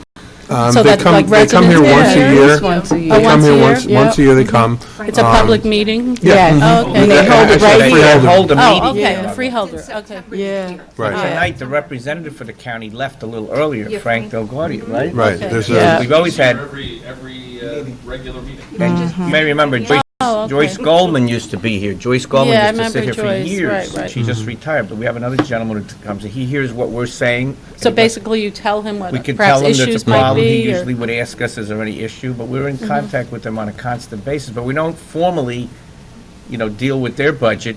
You're asking about the 17% Yeah, I'm of the just taxes of the wondering, county. how do you have any control or impact We or don't have influence control. on that? Zero, huh? Well, we collect the money and then. And then we just pay them? You have to Okay. understand, they assess us. Yeah. That tax, it fluctuates. It's been as high as 20% or more, it's been as low as 12%, but it fluctuates, and it's assessed on our property value. Yeah, All I'm the sorry, I don't towns. really know a whole lot It's a about it. very, very That's why, difficult yeah. thing to explain to people, but we Right. don't, we bill you for that, and we pay them. So the county doesn't bill you directly. Okay. We do it on our own tax. I But need one to thing do the some county does homework. do, I just want you to understand this, and I was going to bring it up later, but I'll just bring it up right now. And Councilwoman Baskerville and I, we were both at a meeting. The block grant money, we're talking about the money from CDBG. It's going to help with some roads and some improvements here. It does ADA. We have to comply with ADA access. Look what we got, $200,000 through the county, federal money through the county, CDBG money. So this is the kind of check they presented to us recently at a meeting, and we get this money to do so many things for these local community groups, as you know. We have the Sophia program, we have COPE, we have Succeed Together, we have Interfaith Hospitality, Brother to Brother.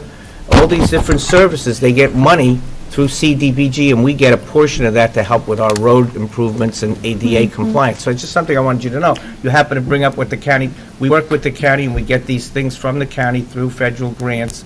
The county assists us on a lot of things. They, they maintain the parks that we have in town that are Okay. county parks, the major roads, county roads.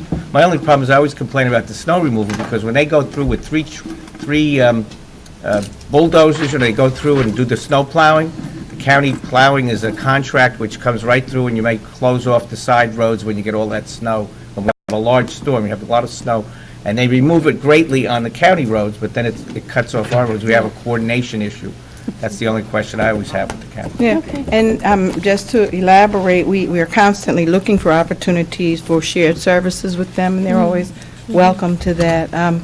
About 2 years ago now, when we were looking, when MESH was just starting and their overnight respite, we had a meeting with them, and, for example, we didn't at that time know exactly where we were going to house individuals that were homeless in Montclair. And they came right away and offered us opportunities to provide transportation to assist people. And whenever we do call on them for something, they're always ready to help us. Yeah. And so the relationship, I think, is Okay, I just didn't incredible. really know, and I think that's, a lot of people don't really know about county government. I do Yeah. understand the freeholders Yeah. control the purse strings and manage that, so there, it's an important role, but not quite sure how you guys interact with that, but thank you. Thank you. Any other questions?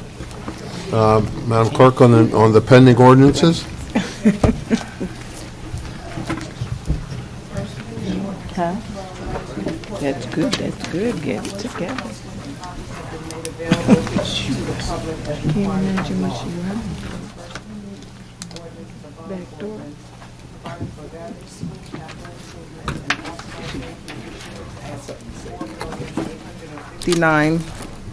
$59,950 in bonds or notes of the township to finance the cost thereof. Thank you. Anyone present wishing to address this ordinance? Seeing no one, I will close the public hearing. Just one comment. This $4.8 million is within our budget plan. So when Ms. Rao and Mr. Beneke talked about the debt going down another few $1 million this year, that assumes this expense. So that's incorporated in that overall plan. Council comments, questions? Roll call. Councilor Baskerville? Councilor Hurlock? Yes. Councilor Russo? Yes. Councilor Schlager? Yes. Deputy Mayor Spiller? Yes. Mayor Jackson? Yes. The next ordinance is an ordinance amending Montclair Code, Chapter 249, Property Vacant and Abandoned. Anyone present wishing to address this ordinance? Seeing no one, I'll close the public hearing. Council comments, questions? Roll call. Councilor Baskerville? Yes. Councilor Hurlock? Yes. Councilor Russo? Yes. Councilor Schlager? Yes. Deputy Mayor Spiller? Yes. And Mayor Jackson? Yes.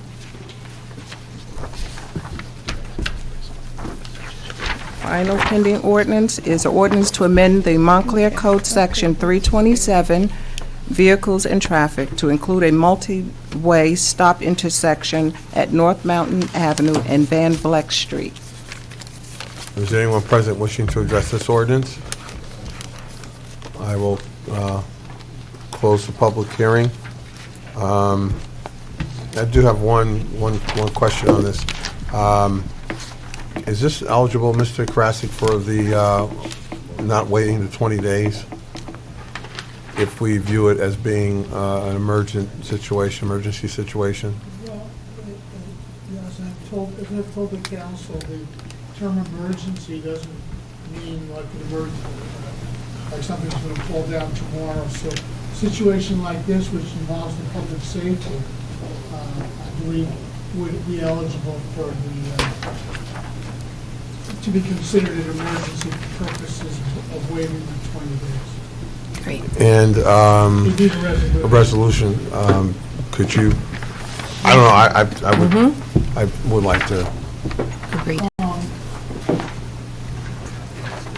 because I think there's, well, we saw there's another accident there today. Vote for the- No, we haven't voted yet, I'm just, But The to answer resolution would follow. your question, if there is a movement in a second, then at the end of the consent agenda, that could be added to the agenda and Mr. Krasik. Okay, thank you. Roll call?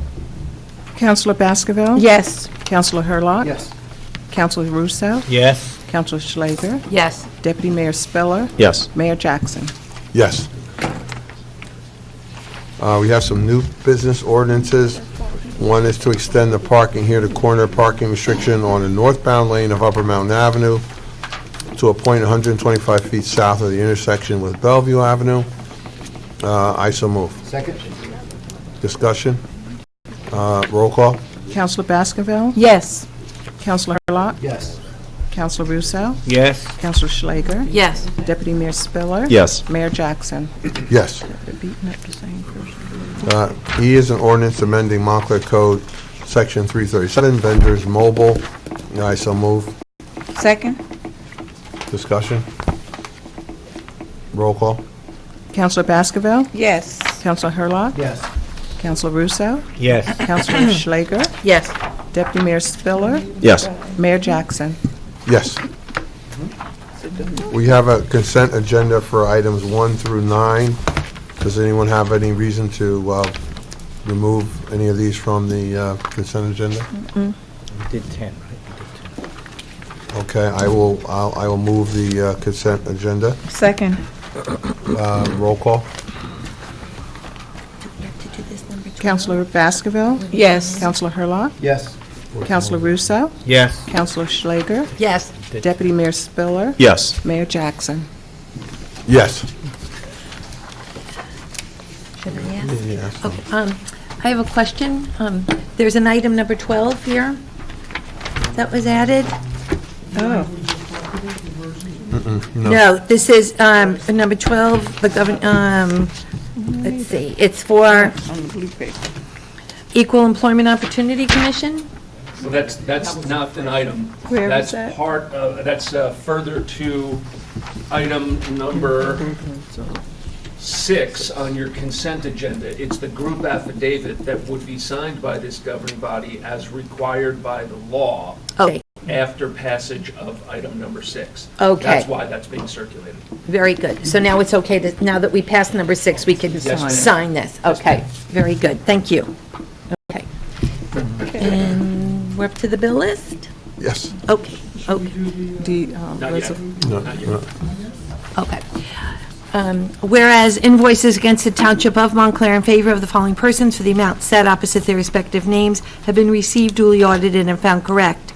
Therefore, be it resolved by the Council of the Township of Montclair and the County of Essex that said invoices be, they are hereby ordered paid, and that checks be drawn by the Finance Department to the order of such persons for the amounts respectively and hereinafter stated on computer printout attached hereto and made a part hereof.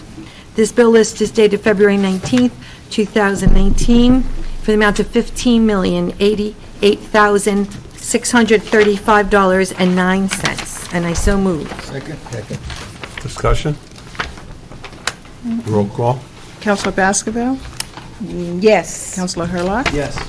Counselor Russo? Yes. Counselor Schlager? Yes. Deputy Mayor Spiller? Yes. Mayor Jackson? Yes. Any reports, Mr. Karasik? Oh, I'm sorry, number 12. We I'm sorry. actually have 2 items to add, Mr. Karasik. Number 12 would be the item that the mayor mentioned moments ago with respect to declaring an emergency. Right. Well, I'll state that. Whereas ordinance O-1904 addresses an emergent matter of public safety involving pedestrian and vehicular safety, the council finds that there's an emergency present which requires the ordinance to be put into effect immediately. Now therefore be it resolved pursuant to NJSA 40:69A-181B that an emergency is declared and ordinance 0-1904 take effect immediately. I so move. Second? We need a roll call. Yeah. Counselor Baskerville? Yes. Counselor Hurlock? Yes. Counselor Russo? Yes. Counselor Schlager? Yes. Deputy Mayor Spiller? Yes. Mayor Jackson? Yes. Lastly, Mayor, as an add-on at the request of the Deputy Mayor, it would be a resolution authorizing an appointment to the Environmental Commission, and it would more specifically, as per previous discussion, resolve that Ben Rich be hereby appointed to serve as first alternate of the Environmental Commission, commencing immediately and terminating December 31. And I leave the floor, of course, to the Deputy Mayor. I'll just simply note, I think we've had some discussions around this. It changed a little because somebody had left and moved up, which became your appointment, Mr. Mayor, but this just was one that we, I think, had all looked at, so. Did you move it? So moved. Second? All in favor? Aye. Aye. Mr. Mayor? Please, I would like to introduce a resolution we've discussed in the Economic Development Committee, we've discussed it in pedestrian safety, we've discussed it in Bike Walk Montclair, and for some reason it has not gotten to the agenda at the last Economic Development Committee meeting. I was thinking that our attorney was going to put it in, but I'd like to offer a resolution for no turn on Grove Street between Bloomfield Avenue and Glen Ridge Avenue. This first came to our attention years back when there were discussions about the development that was going to come to Lackawanna Plaza, and we went through many different discussions, and all of the groups that are involved are totally opposed to allowing a left-hand turn there moving northbound, because traffic would then have to cross two lanes of traffic going the opposite direction, and we all agreed that that was not the best that we could do for our residents in Montclair. And so at this time, I would like to offer that as a resolution, and if I could get a second. Second. I did not see the site plan. Okay. So, So- I'm just trying to list the logistics, and that's raised, right? So is there going to be a deck or something that you would Yeah. pull into? How would that work? So logistically, if you're coming from Elm Street and you're going northbound and you're going there, when you get to the traffic light right there, there is a light there, and This is on Glen Ridge. this is at Bloomfield Avenue and Elm Street. We didn't get there yet. This would be So technically at that on- light, right, but at that light, there's going to be, the way we recommended it for the studies with the county, there would be a light with a delay, and on the last phase of the turn, you can make a left-hand turn there and a comfortable right-hand turn into the parking lot. I'm just trying to understand how, but So isn't the it like a developer, big elevation difference? right, How so would the you- developer is suggesting that they now put an entrance into the parking lot 25 feet from the curb where the first entrance is, and go across 2 lanes of traffic that are traveling south. So if I'm going north, I go past that little thing where you can go to TD Bank. Right. On the right-hand side. Right, so now, I but they go want to past- now put an entrance almost across from that to the left, across 2 lanes of traffic going. I'm just trying to understand, like, how, it would seem to me that the difference in, you'd have to go, like, really downhill unless they No, change the... you're not going downhill because this is on the upstroke. And so literally about 25 feet from Bloomfield Avenue intersection. So you're now on the incline. No, I understand that, Okay. but what I'm saying, now I've made the turn. Oh, Now I get I gotta it. go way Correct. down to get to that parking lot. Correct, but not How only would that, you how would sat do there that? for 20 minutes while people may or may not decide to sit behind you. They might decide that they're rushing to get their kids to work. We have looked at this, and we discussed this, and we brought it to the attention of all involved years back. And for whatever reason, it with you. I'm continues just to trying to understand proceed, so. logistically how he would even do it. Right. Anyway, and there's one other question. Their approval, does that include them getting that or no? We don't know, because I was surprised I was surprised that it was still on there at the last planning board meeting. And there's been no further discussion. We let all parties know that, all of the people that have evaluated, looked at the traffic studies, Lieutenant Ignazzo from the police department, everybody, totally against it. And then when I heard at the planning board meeting that it was still in there, I was like shocked. It is. Yes, so my understanding too, and I think Councilwoman Schlager might better speak to it because she, is on there. I believe that was still included. Yes. And, and I don't know exactly, to your point, the elevation seems like it would be difficult, but I don't, know, but last I heard, it's still in there. Yeah. Yep. Certainly the concerns around it, and this is what we discussed with our town attorney, he can speak to this if this is misinformation. He noted that any traffic controls that are on the street there, would fall under town purview. We've got a number of places, no right turn, no left, or whatever it may be. So with that, certainly, I think we all got a copy of the pedestrian safety report that was Right. up to us too, which also had concerns around this, which was making Yeah. that turn. And certainly, you could see the concern around either coming straight from Elm onto Grove and trying to make it, or making even that left from Bloomfield onto Right, Grove and trying to right, make right. that left again. Right. that you would certainly have some congestion right there and would be problematic. Additionally, and again, I'm going, through what I think I heard, vehicles would be exiting there and also going right and left. And left, Coming out of exiting, that so you, right. spot. Yes. So that seems like it would be problematic. Now you're trying to cut across the traffic there Correct. and make maneuvers. So certainly it seemed problematic. We had all expressed concerns over it on the front end. I think that was a pretty clear piece. We had asked that those concerns be conveyed to the planning board, and I know our planner was part of that discussion. I'm not sure where that was. But it appears that is the conversation. I know, appreciate Councilman Baskerville kind of raising this to say, look, at the front end, we should be very clear on this, that we don't think that would work. So again, we looked at that, and based on at least what we're aware of, we didn't think it sounded like a good idea, and we decided to bring it to this body to say, look, any action should come through this body, but that was our concern and what we thought. So just so I'm clear, Yes. and so you got a two-way driveway, right? Correct. From, into which, if I'm going north on Grove, I can make a left. Correct.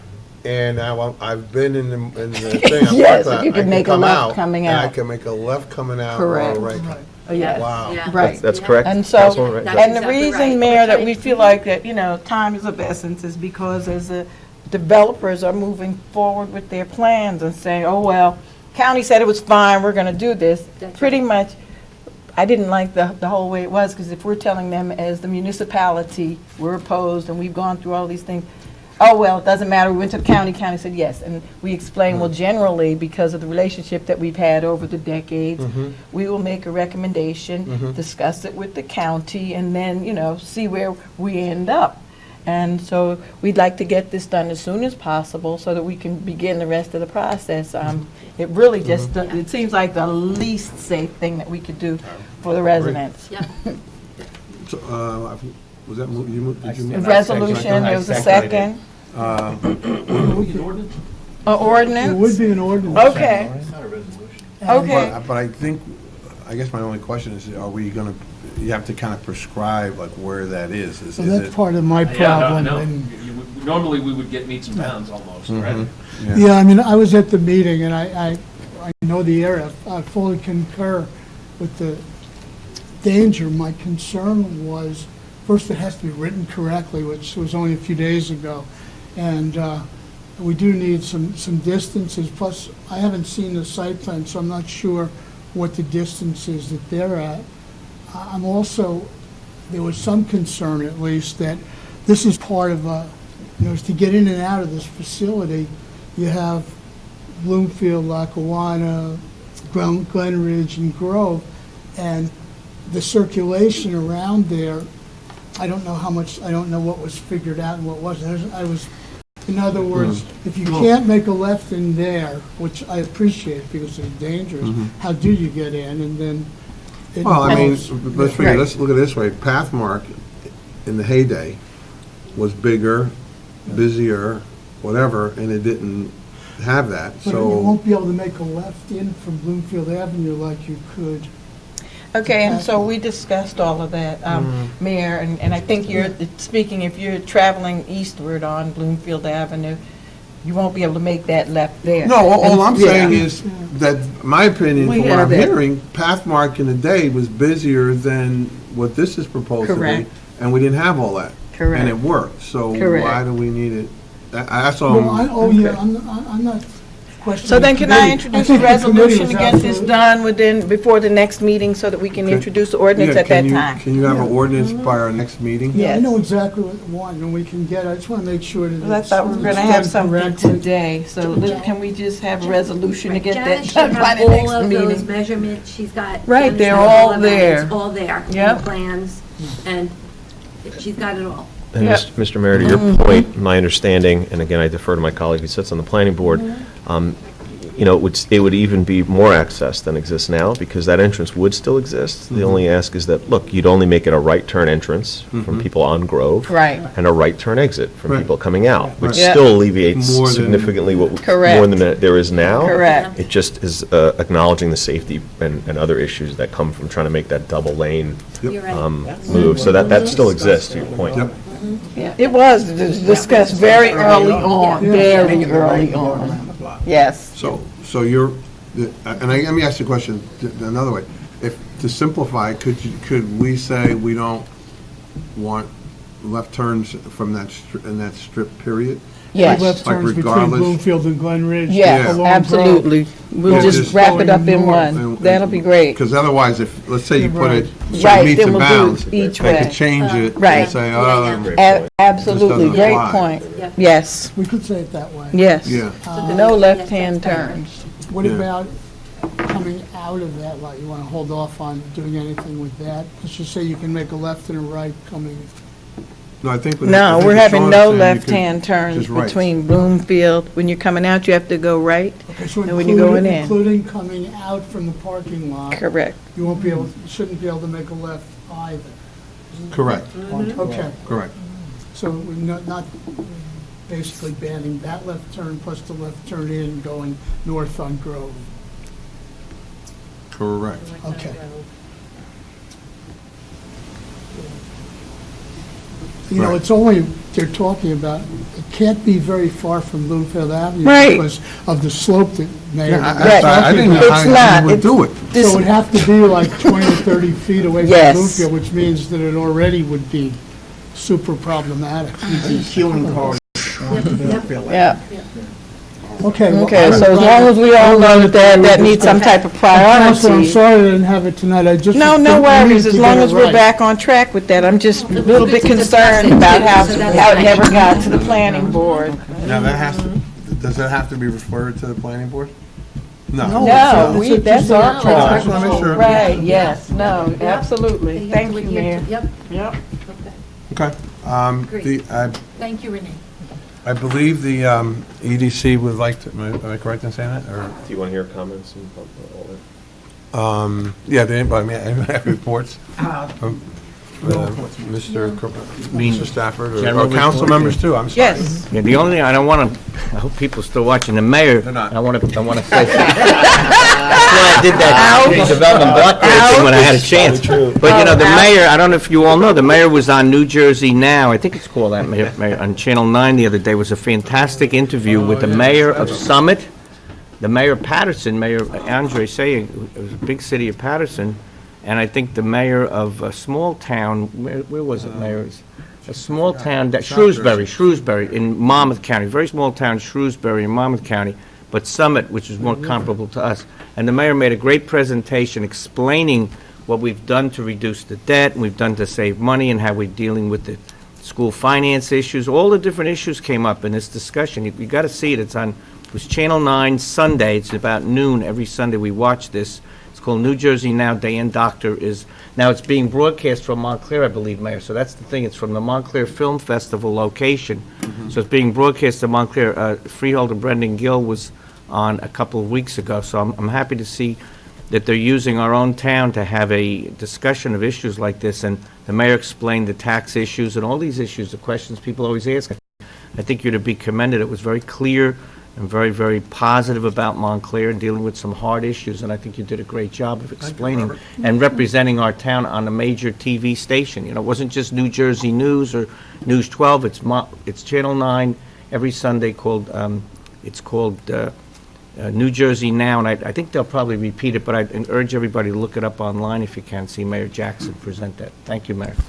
So, Mr. Mayor, we might need to get New Jersey Now, because along the same lines, I'd like to let everyone know that our mayor of Montclair is going to, on the 26th of this month at 7 p.m. in our chambers, will be participating on a panel discussing the pros and cons of legalizing recreational marijuana.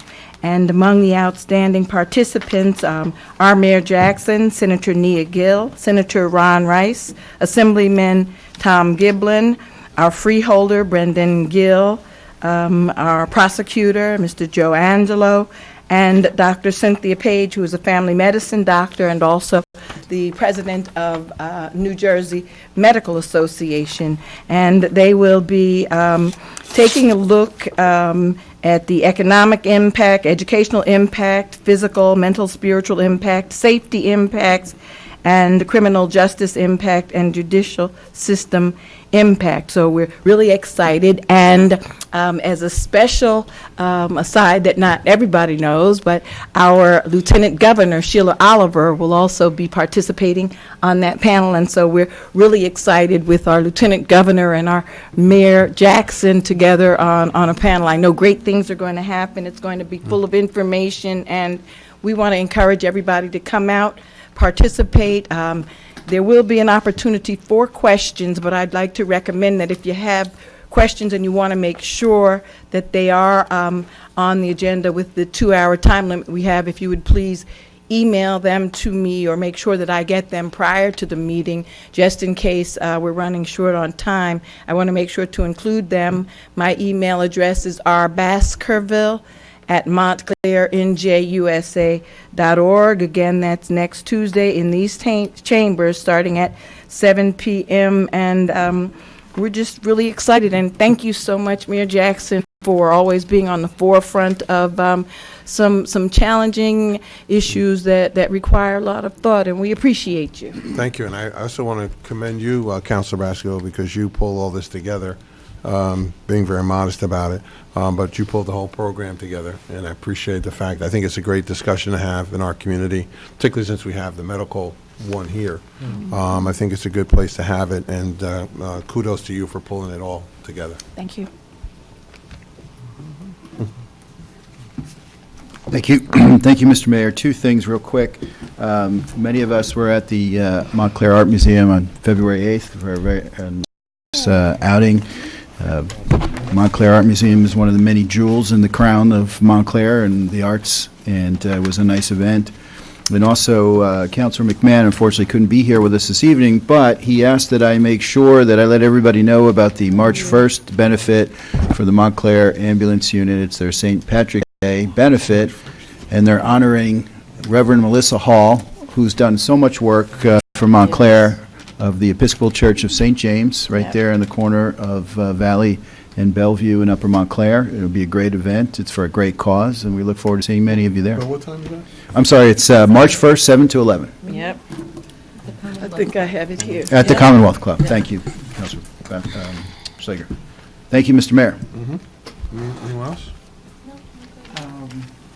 I do have one more thing.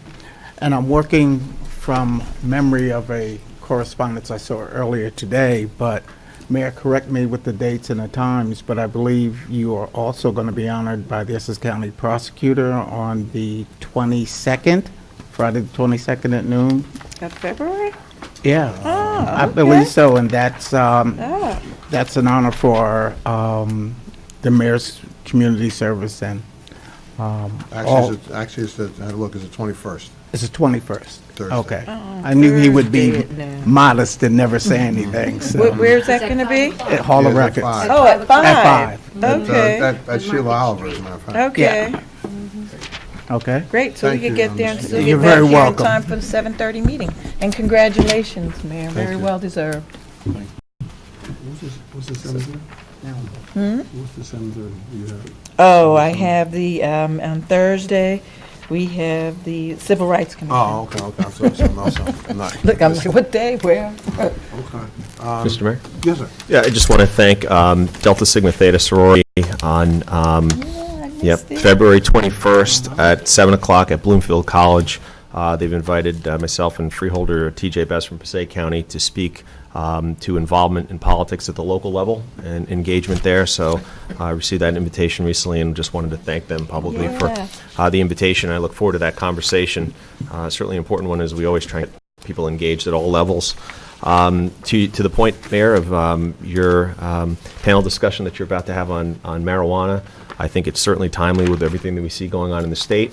And I also want to note my own personal opinion that when we look now and we see how many young individuals are still very easily able to access marijuana, I am supportive of legalization in terms of we have far too many disproportionately people of color who end up with criminal records due to the system as it is set up now.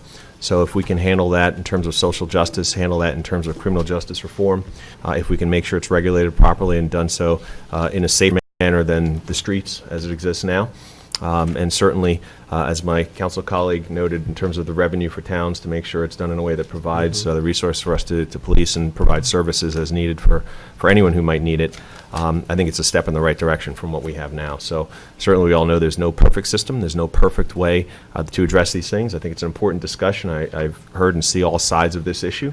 But I also think that overall, we're not comparing it to an abstract or a situation that doesn't exist. We're comparing it to what does exist now. And compared to that, I am fully supportive, and I think that I'm pleased to see that the state is moving in that direction, and that we will hopefully have an opportunity working with them and working with all levels of government to make sure it's done responsibly here in Montclair.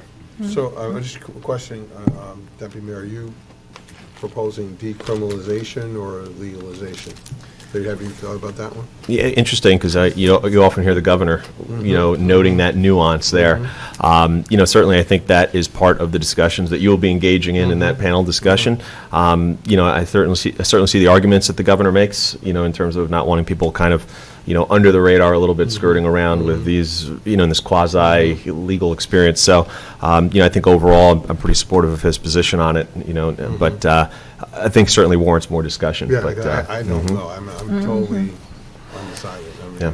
But that's why I think it's going to be, really great to have the discussion. And just as an FYI, I reached out to our deputy mayor to find out if the NJEA had any opinion on this, and he said no, they don't. But I appreciate you sharing, your opinion. But I think it is important for us to try to remain, relatively open and hear others on all aspects, because at some point in time, we will be making a decision, in terms of what we're doing in Montclair. Do we want to sell marijuana here in Montclair?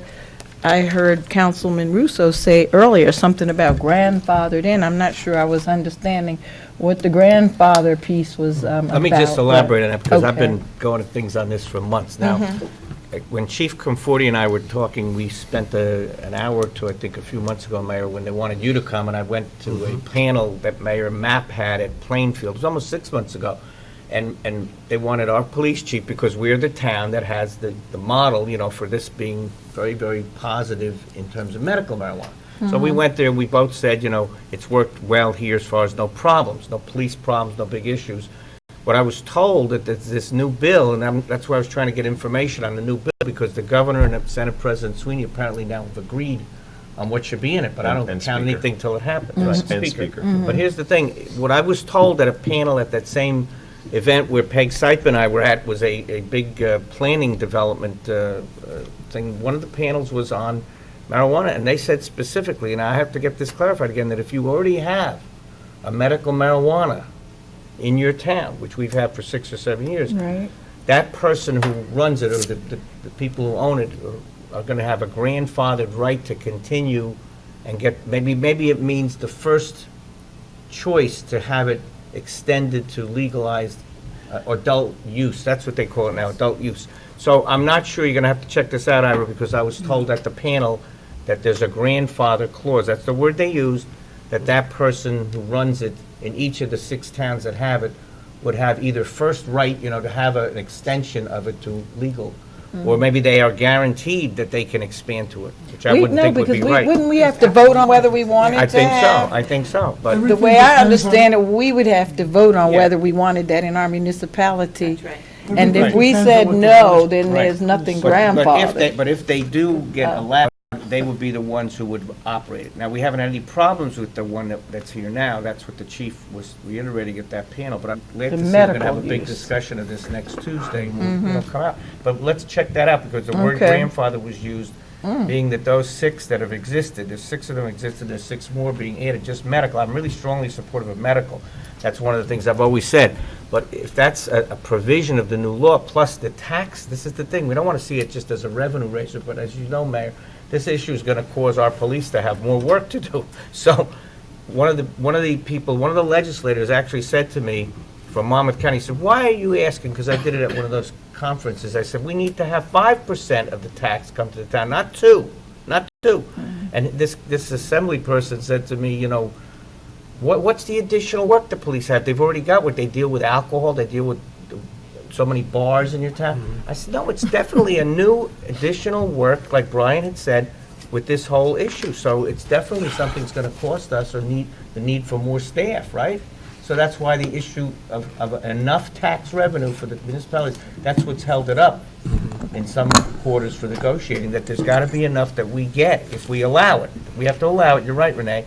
But then who's gonna do it is the other question. I think it's somewhat grandfathered because we have a place. Then the question is, how much money are we, as a municipality, gonna get to compensate for the additional work of the police? So I think this is great, and this is just like a prelim for what's to come. Prelim, there's more to come on next Tuesday. Perhaps some of you all will come back, and, yeah, it is important, but this is, just the tip of the iceberg, so, yeah. Yeah, businesses with a marijuana retail license would be able to apply to have a consumption license at the same premises, but separate from their dispensary.